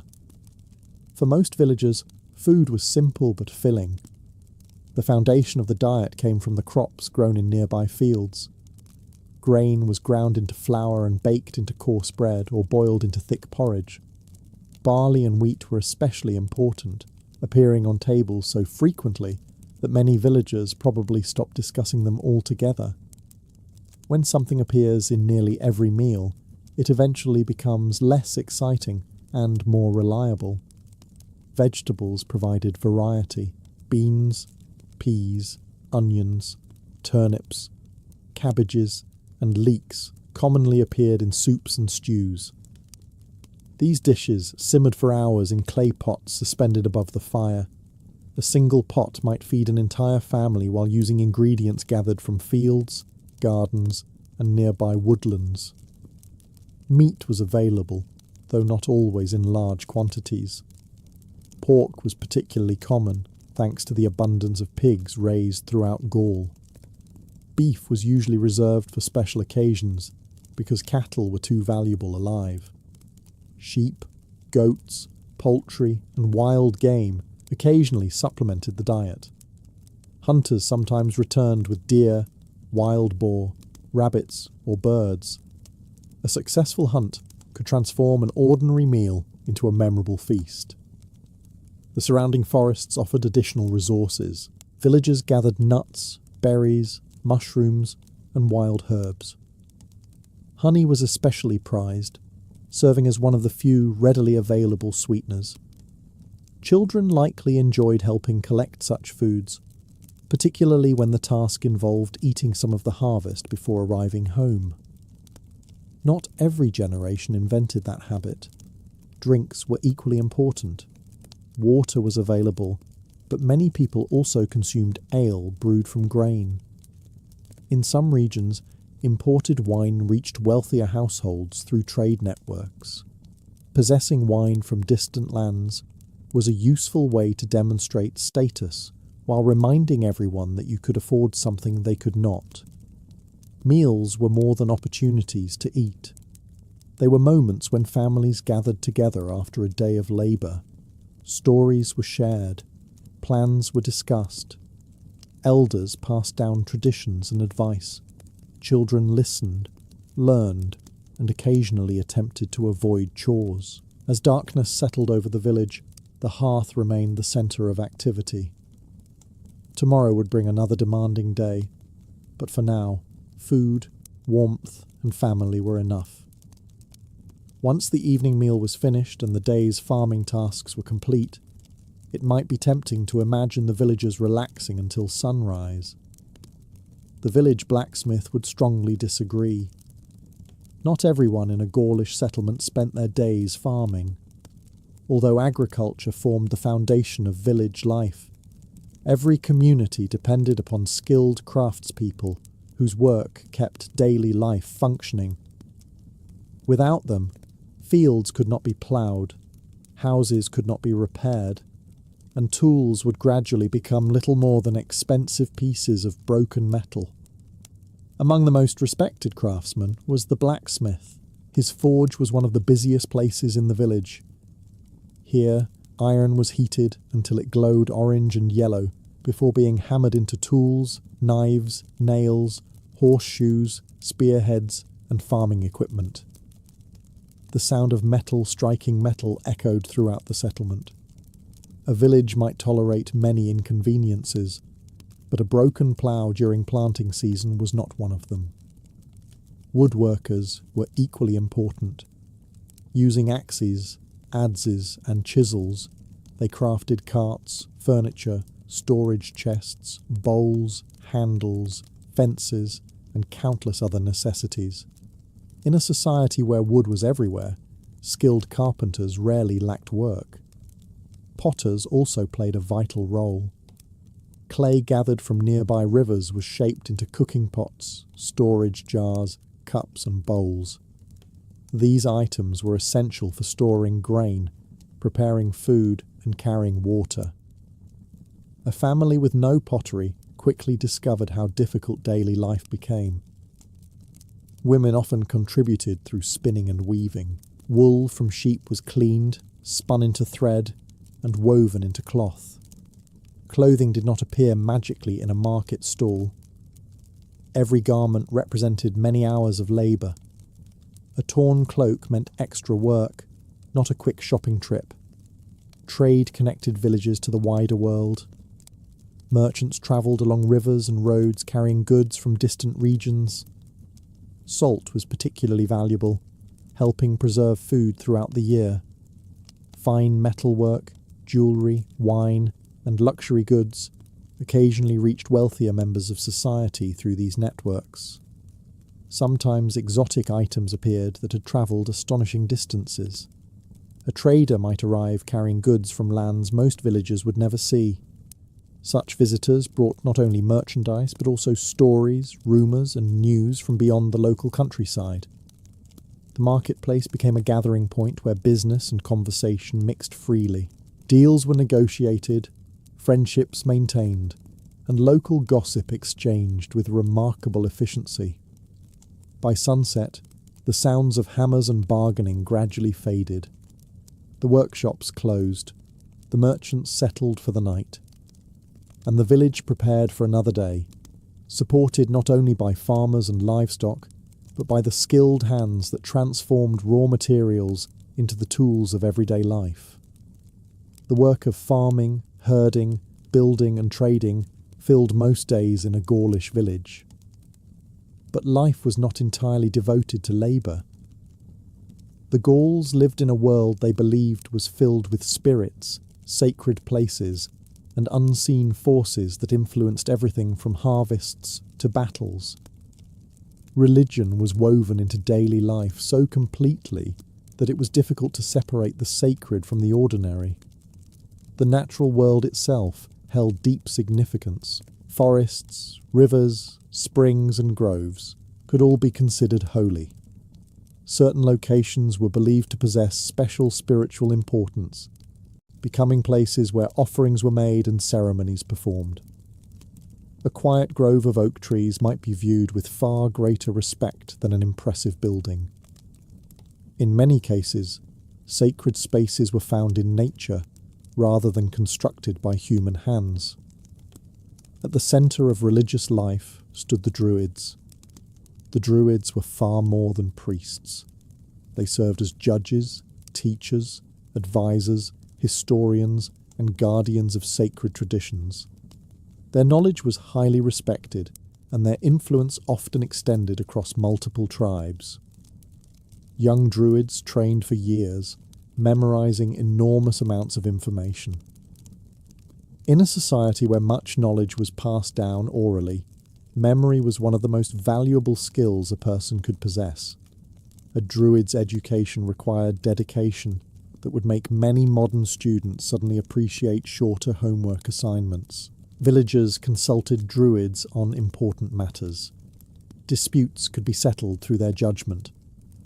Religious ceremonies were conducted under their guidance. They preserved traditions and helped maintain social order within the community. Throughout the year, festivals marked the changing seasons. These celebrations brought entire communities together. Farming societies paid close attention to the rhythms of nature, and important points in the agricultural calendar were often accompanied by feasting, ceremonies, and gatherings. One festival might celebrate the beginning of summer. Another could mark the approach of winter, Bonfires illuminated the night sky. Families gathered to share food and drink. Musicians played while stories were told around the fire. Communities strengthened social bonds through shared celebrations. These events provided welcome relief from the demands of daily labour. For a few days, attention shifted away from fields and livestock toward music, feasting, and tradition. Religion also offered comfort during uncertainty. A failed harvest, illness, or conflict could threaten the entire village. Belief in the gods and the guidance of the Druids helped people make sense of a world that often seemed unpredictable. As darkness settled over the settlement and the festival fires burned brightly, villagers were reminded that they were part of something larger than themselves, a family, a tribe, and a sacred world filled with meaning. Behind the farms, livestock, workshops, and festivals that filled daily life, there was another layer holding the village together: leadership. Every Gaulish village belonged to a larger tribe, and every tribe required people to make decisions, settle disputes, organise defences, and guide the community through difficult times. Life before Rome was not chaotic or lawless, despite what some ancient Roman writers like to suggest. The Romans often described their neighbours as barbarians. Conveniently, they also happened to be planning to conquer them.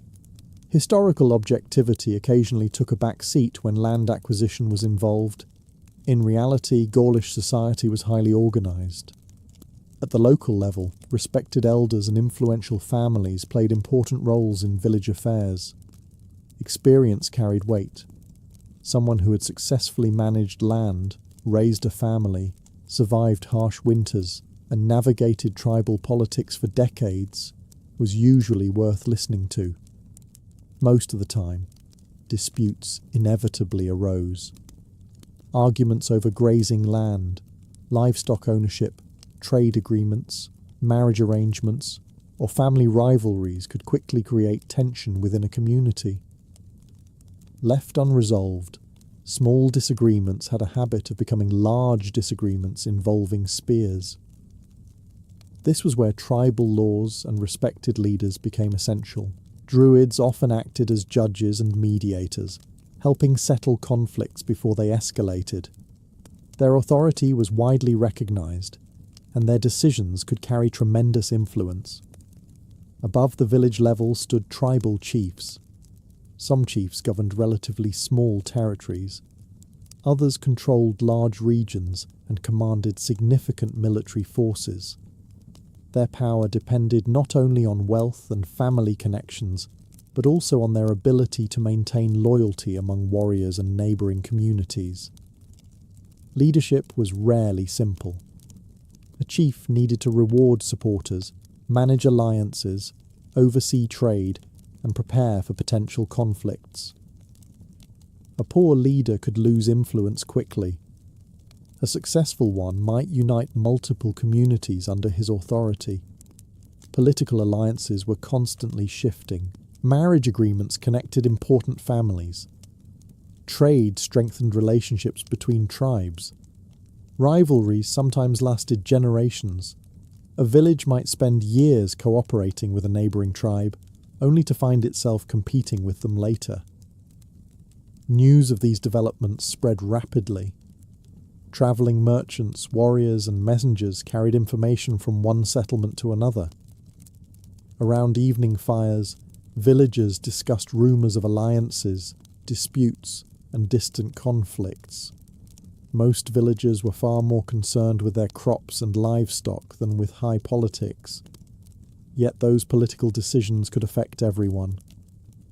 As the sun set behind the forests and another day came to an end, the people of the village rested knowing that their world depended on more than hard work alone. It also depended on leaders capable of keeping peace in an often unpredictable land. As another day ends in the Gaulish village, smoke rises from the rooftops, animals settle into their pens, and families gather around their hearths. To the villagers, life appears steady and familiar. The fields will need tending tomorrow. Livestock will require care. Craftsmen will return to their workshops. Children will learn the same traditions their parents learned before them. The seasons will continue their endless cycle, just as they always have. Or so it seems. The people living in this village have no way of knowing that their world stands on the edge of enormous change. Far to the south, beyond mountains and rivers, another power is growing. Rome. At this moment, the Romans are already expanding their influence across the Mediterranean.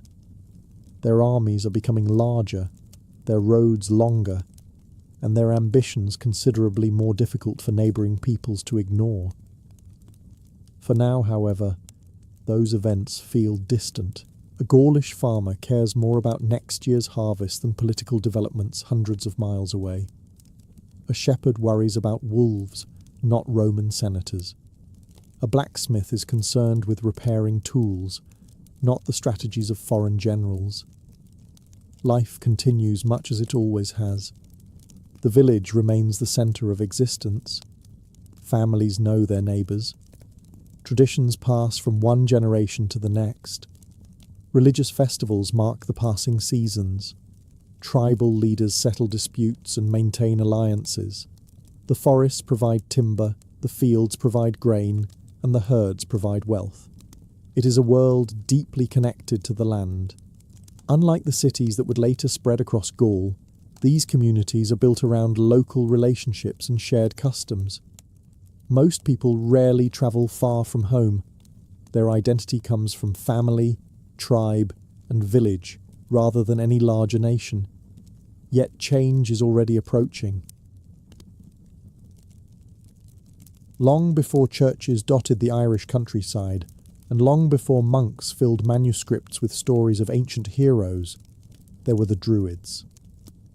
To the people of ancient Ireland, Druids were among the most respected and mysterious figures in society. They were not kings, yet kings often listened to them. They were not warriors, yet even powerful warriors hesitated to challenge their authority. They occupied a unique position somewhere between priest, scholar, judge, teacher, historian, and advisor, and because they left almost no written records of their own, much about them remains hidden behind centuries of legend. Imagine arriving in an Irish settlement nearly 2,000 years ago. The village chief oversees daily affairs. Farmers tend their livestock. Craftsmen work at their trades. Yet when an important decision must be made, when a dispute needs settling, or when a sacred ceremony approaches, attention often turns toward the Druid. His words carry weight. His knowledge commands respect, and his memory contains information that entire communities depend upon. Unlike many religious figures in later societies, Druids were not confined to temples or isolated from everyday life. They participated directly in the world around them. They advised rulers, educated students, interpreted laws, and conducted ceremonies tied to the changing seasons. Their influence touched nearly every aspect of life. Ancient writers from the Roman world described Druids as the intellectual elite of Celtic society. Although Roman accounts must be treated carefully, after all, the Romans were not always neutral observers when describing people they intended to conquer. They consistently portray Druids as highly educated individuals with considerable authority. Education was central to their role. A Druid was expected to master enormous amounts of knowledge. Laws, genealogies, religious traditions, poetry, history, and oral literature all had to be memorized. In a society where information was passed down by speech rather than books, memory became a powerful tool. A truly skilled Druid could carry the knowledge of generations inside his mind. Naturally, this made forgetting someone's birthday seem less impressive as a memory achievement. The Druids also occupied a special place within Irish spirituality. They were seen as intermediaries between the human world and the divine.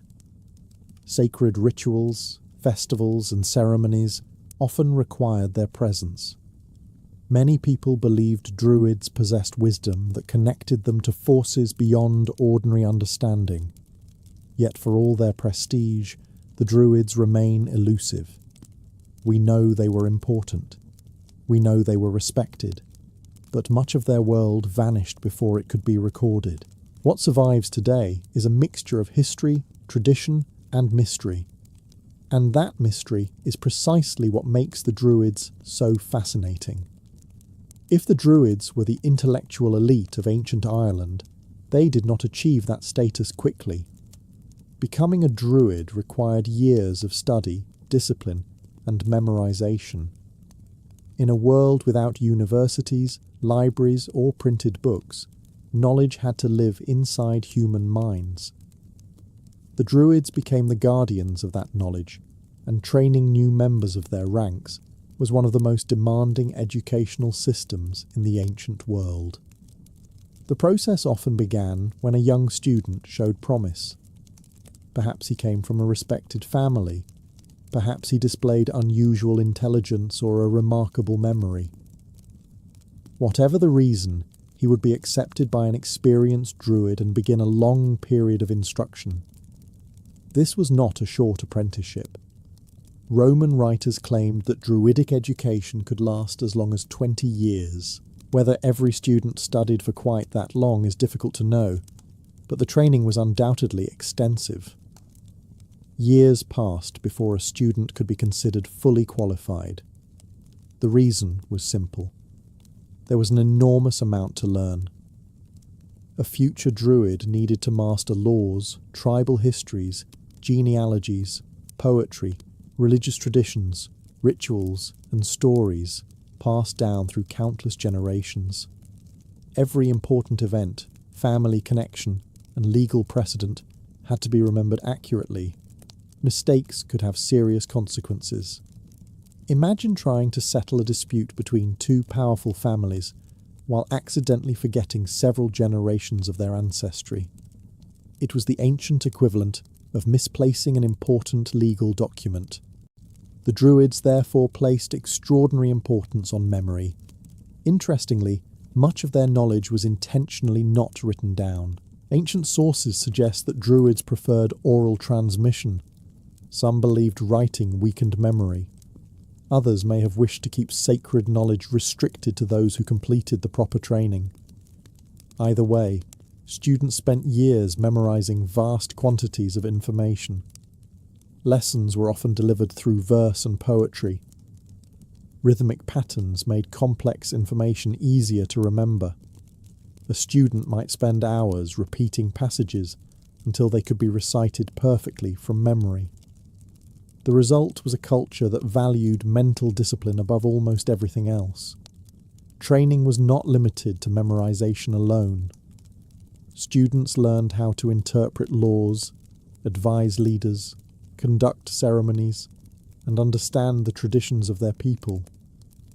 They observed experienced Druids at work and gradually absorbed the responsibilities that came with the role. By the time a student completed his education, he was far more than a religious specialist. He had become a living library, a keeper of history, a guardian of tradition. And in a society where knowledge was power, few individuals held greater influence than a fully trained Druid. After years of training and memorization, a Druid emerged as far more than a scholar. He became a guardian of the sacred. In ancient Ireland, religion was not separated from daily life. The changing seasons, the fertility of the land, the success of harvests, the health of livestock, and the fortunes of kings were all believed to be connected to powerful spiritual forces. The Druids stood at the centre of this relationship between humanity and the divine. To ordinary people, the world was filled with mystery. Forests seemed alive with unseen presences. Rivers possessed sacred significance. Certain hills, lakes, and groves were regarded as places where the boundary between worlds grew thinner. The landscape itself carried spiritual meaning, The Druids were expected to understand these sacred connections. They conducted rituals during important festivals that marked the turning of the year. Among the most significant were Samhain, which signalled the beginning of winter, and Beltane, which welcomed the arrival of summer. These celebrations were not simply community gatherings. They carried profound religious importance. During Samhain, many believed the barrier between the living and the supernatural became weaker. Spirits, ancestors, and otherworldly beings could move more freely through the world. Fires were lit, ceremonies performed, and offerings made to ensure protection during the dark months ahead. A druid guided these rituals.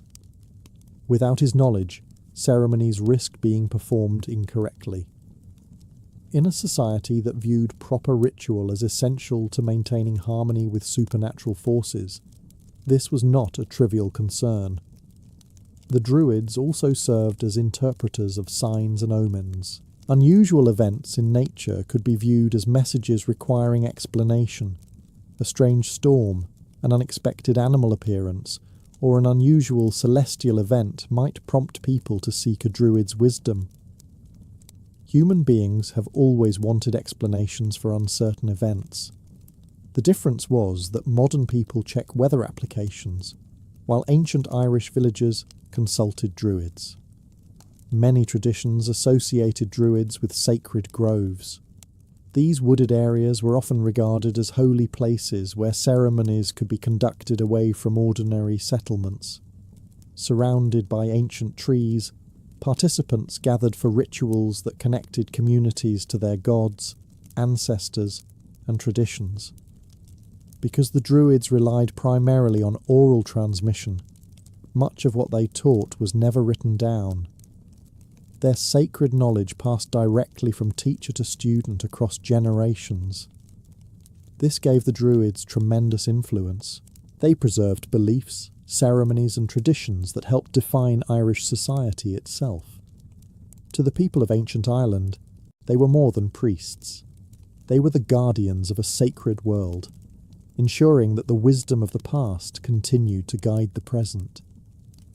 While the Druids are often remembered for their religious duties, their influence extended far beyond sacred ceremonies and seasonal festivals. In many ways, they were also the lawyers, judges, and legal scholars of ancient Ireland. Long before written law codes filled shelves and courtrooms became permanent institutions, Irish society relied upon customs that had been passed down through generations. These laws governed everything from property ownership and inheritance to marriage agreements and compensation for injuries. Someone had to remember them. That responsibility frequently fell to the Druids. Ancient Irish society was organised around families, clans, and local kingdoms. Relationships between these groups could become complicated. Land disputes arose. Livestock wandered across boundaries. Trade agreements were broken. Family feuds occasionally escalated into conflicts that threatened entire communities. Not surprisingly, people often disagreed, quite passionately. When such disputes occurred, respected legal experts were needed to interpret traditional laws and determine fair solutions. The Druids possessed the education and authority necessary to perform this role. Their extensive training included learning countless legal precedents and customary practices. Because much of this knowledge was transmitted orally, a Druid needed an extraordinary memory. He had to recall rulings, traditions, family histories, and agreements that might stretch back decades. A person arguing a case before a Druid could not simply hope everyone forgot the details. The Druid usually remembered them. One of the primary goals of Irish law was restoring balance rather than imposing harsh punishment. Instead of filling prisons, which barely existed in the modern sense, many disputes were settled through compensation.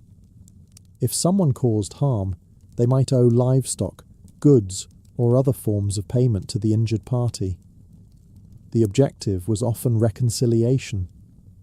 Communities were small, and people had to continue living alongside one another after the dispute ended. Endless cycles of revenge benefited no one, except perhaps the storytellers who enjoyed dramatic material.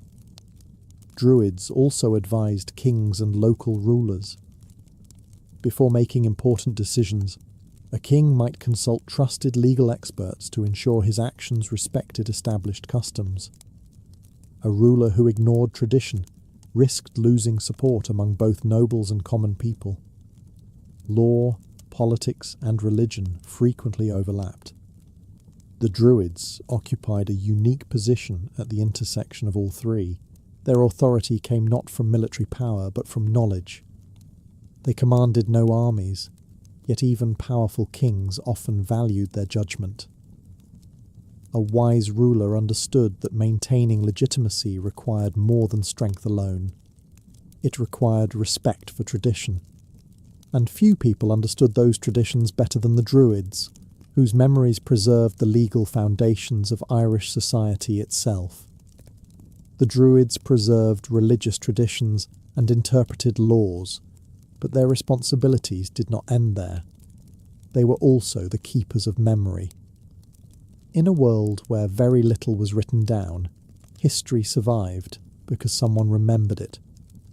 The Druids, along with related learned classes such as poets and storytellers, carried enormous amounts of knowledge from one generation to the next. Without them, entire chapters of Irish history could simply disappear. Ancient Ireland placed tremendous value on ancestry. A person's family connections shaped their position in society. Kings traced their lineage back through generations of rulers.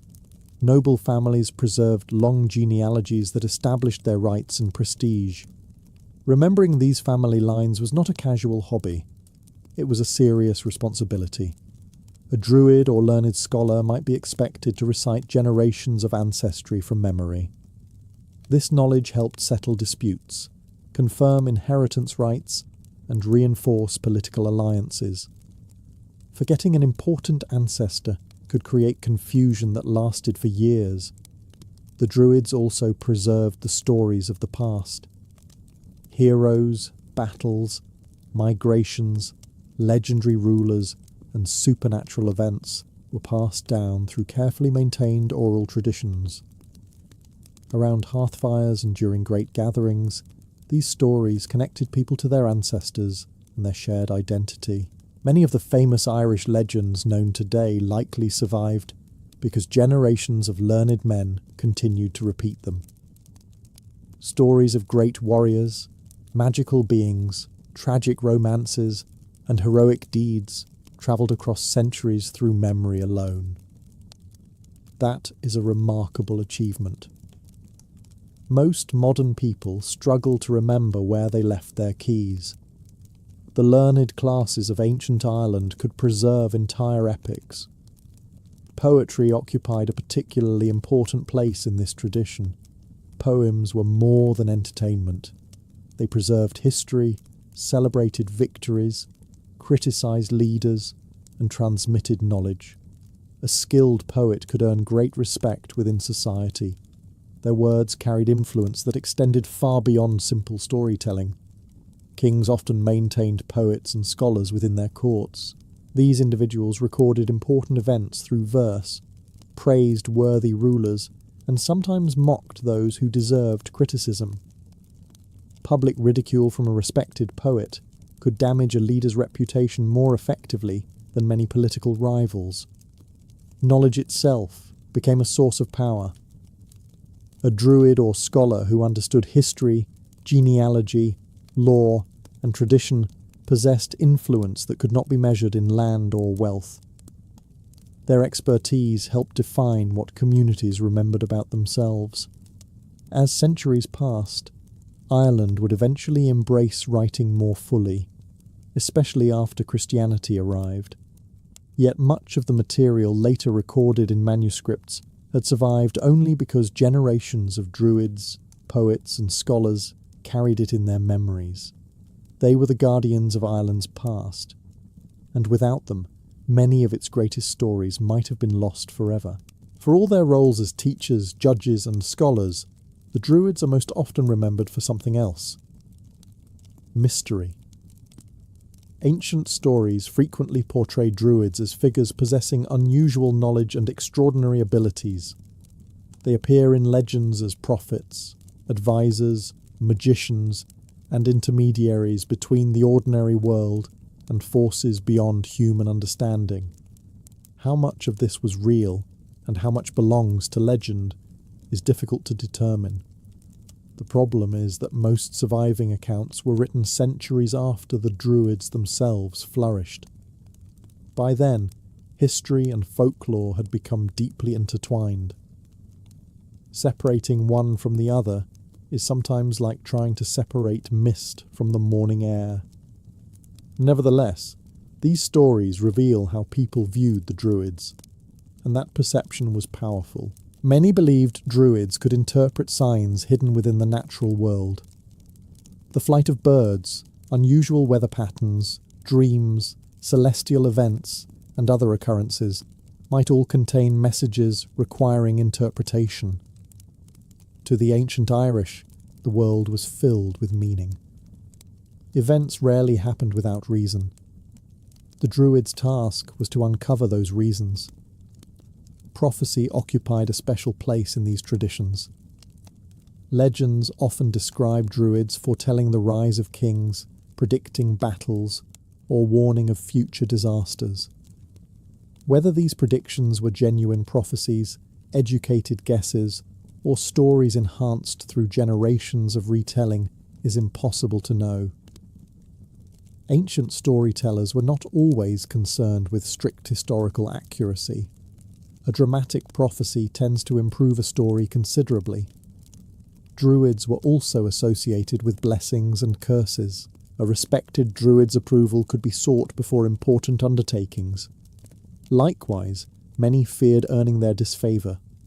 Stories tell of Druids using powerful words to influence events, bring misfortune, or protect communities from harm. Words themselves were believed to possess tremendous power. This belief was hardly unique to Ireland. Across many ancient cultures, spoken language carried spiritual significance. For a highly trained Druid, whose education revolved around memorization and mastery of language, such power seemed entirely plausible. The otherworld featured prominently in Irish tradition as well. This supernatural realm existed alongside the human world and was inhabited by powerful beings, ancestors, and mysterious forces. Druids were often portrayed as individuals capable of understanding or interacting with this hidden dimension. Whether acting as seers, advisors, or ritual specialists, they occupied a position between the known and the unknown. That role fascinated people then, and continues to fascinate people today. Because even after centuries have passed, the image of the Druid remains tied to one enduring idea: the possibility that some mysteries were never fully explained. As respected as the Druids were within villages and communities, their influence became even more apparent in the halls of kings. Ancient Ireland was divided into numerous kingdoms, each ruled by its own leader. Some kings governed small territories, while others controlled larger regions and commanded the loyalty of multiple tribes.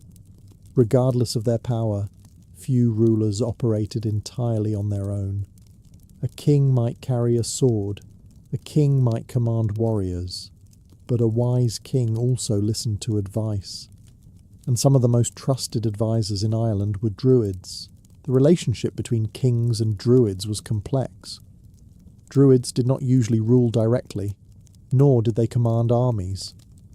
Their authority came from knowledge, tradition, and reputation, rather than military strength. Yet their influence could be enormous. A king seeking guidance before an important decision might consult a Druid.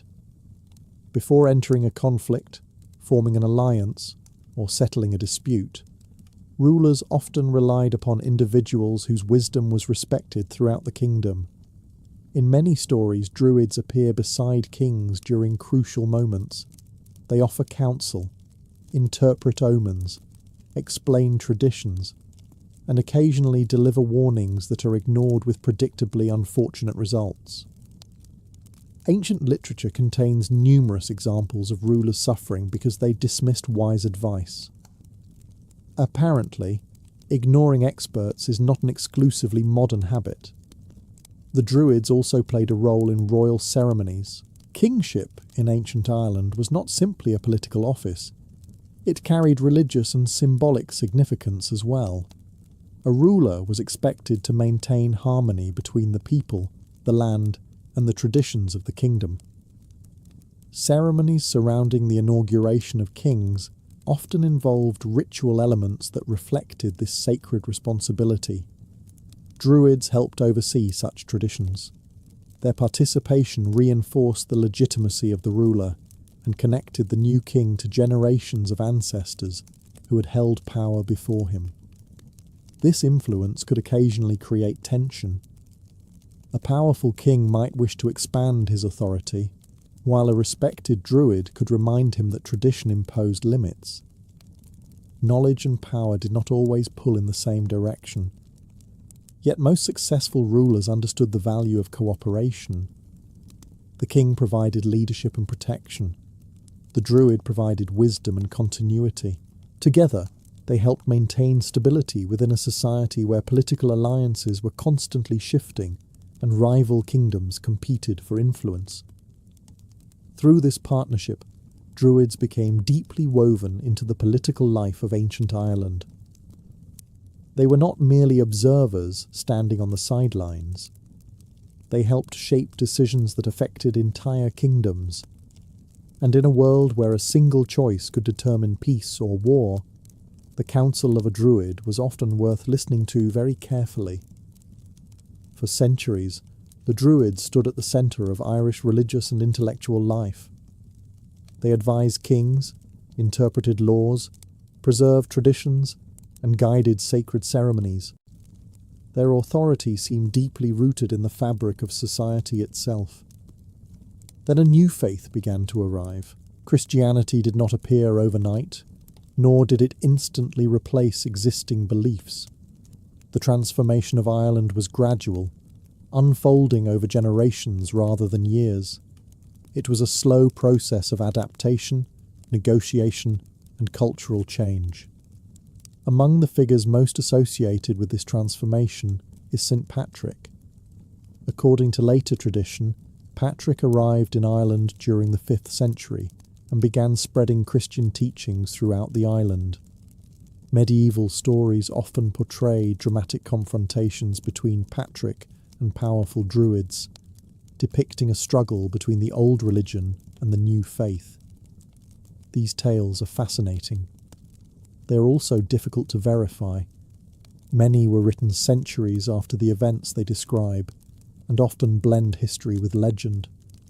Still, they reveal how medieval writers understood the transition from pagan Ireland to Christian Ireland. In these stories, druids frequently appear as formidable opponents. They perform wonders, challenge Christian missionaries, and defend ancient traditions. The very fact that such stories portray them as significant adversaries suggests how much respect they continued to command. Reality was likely more complicated. The conversion of Ireland did not involve the sudden disappearance of every druid or every traditional belief. Instead, many older customs survived and gradually blended with Christian practices. Some sacred sites remained important. Ancient festivals evolved rather than vanished. Traditional stories continued to be told. Irish Christianity often absorbed elements of local culture rather than completely replacing them. This flexibility helped ease the transition. As monasteries spread across Ireland, a new learned class began to emerge. Monks became scholars, teachers, and record keepers. They copied manuscripts, preserved literature, and established centres of learning that would become famous throughout Europe. Many of the functions once associated with Druids gradually shifted toward these Christian institutions. Knowledge remained valuable. education remained important. But the people responsible for preserving that knowledge were changing. The old order slowly faded. By the early medieval period, the Druids no longer occupied the dominant position they once held. Their religious authority diminished as Christianity became firmly established across Ireland, yet they did not disappear entirely from memory. Their stories survived, their legends endured, and in an unexpected twist of history, many of the tales about Druids were preserved by the very Christian scribes who had inherited their role as guardians of knowledge. The Druids lost their place in society, but they secured a lasting place in Ireland's imagination. By the end of the early medieval period, the Druids had largely disappeared from Irish society. Their sacred ceremonies were no longer performed openly. Their role as religious leaders had been replaced by Christian clergy. Their authority over law, education, and ritual had faded into history.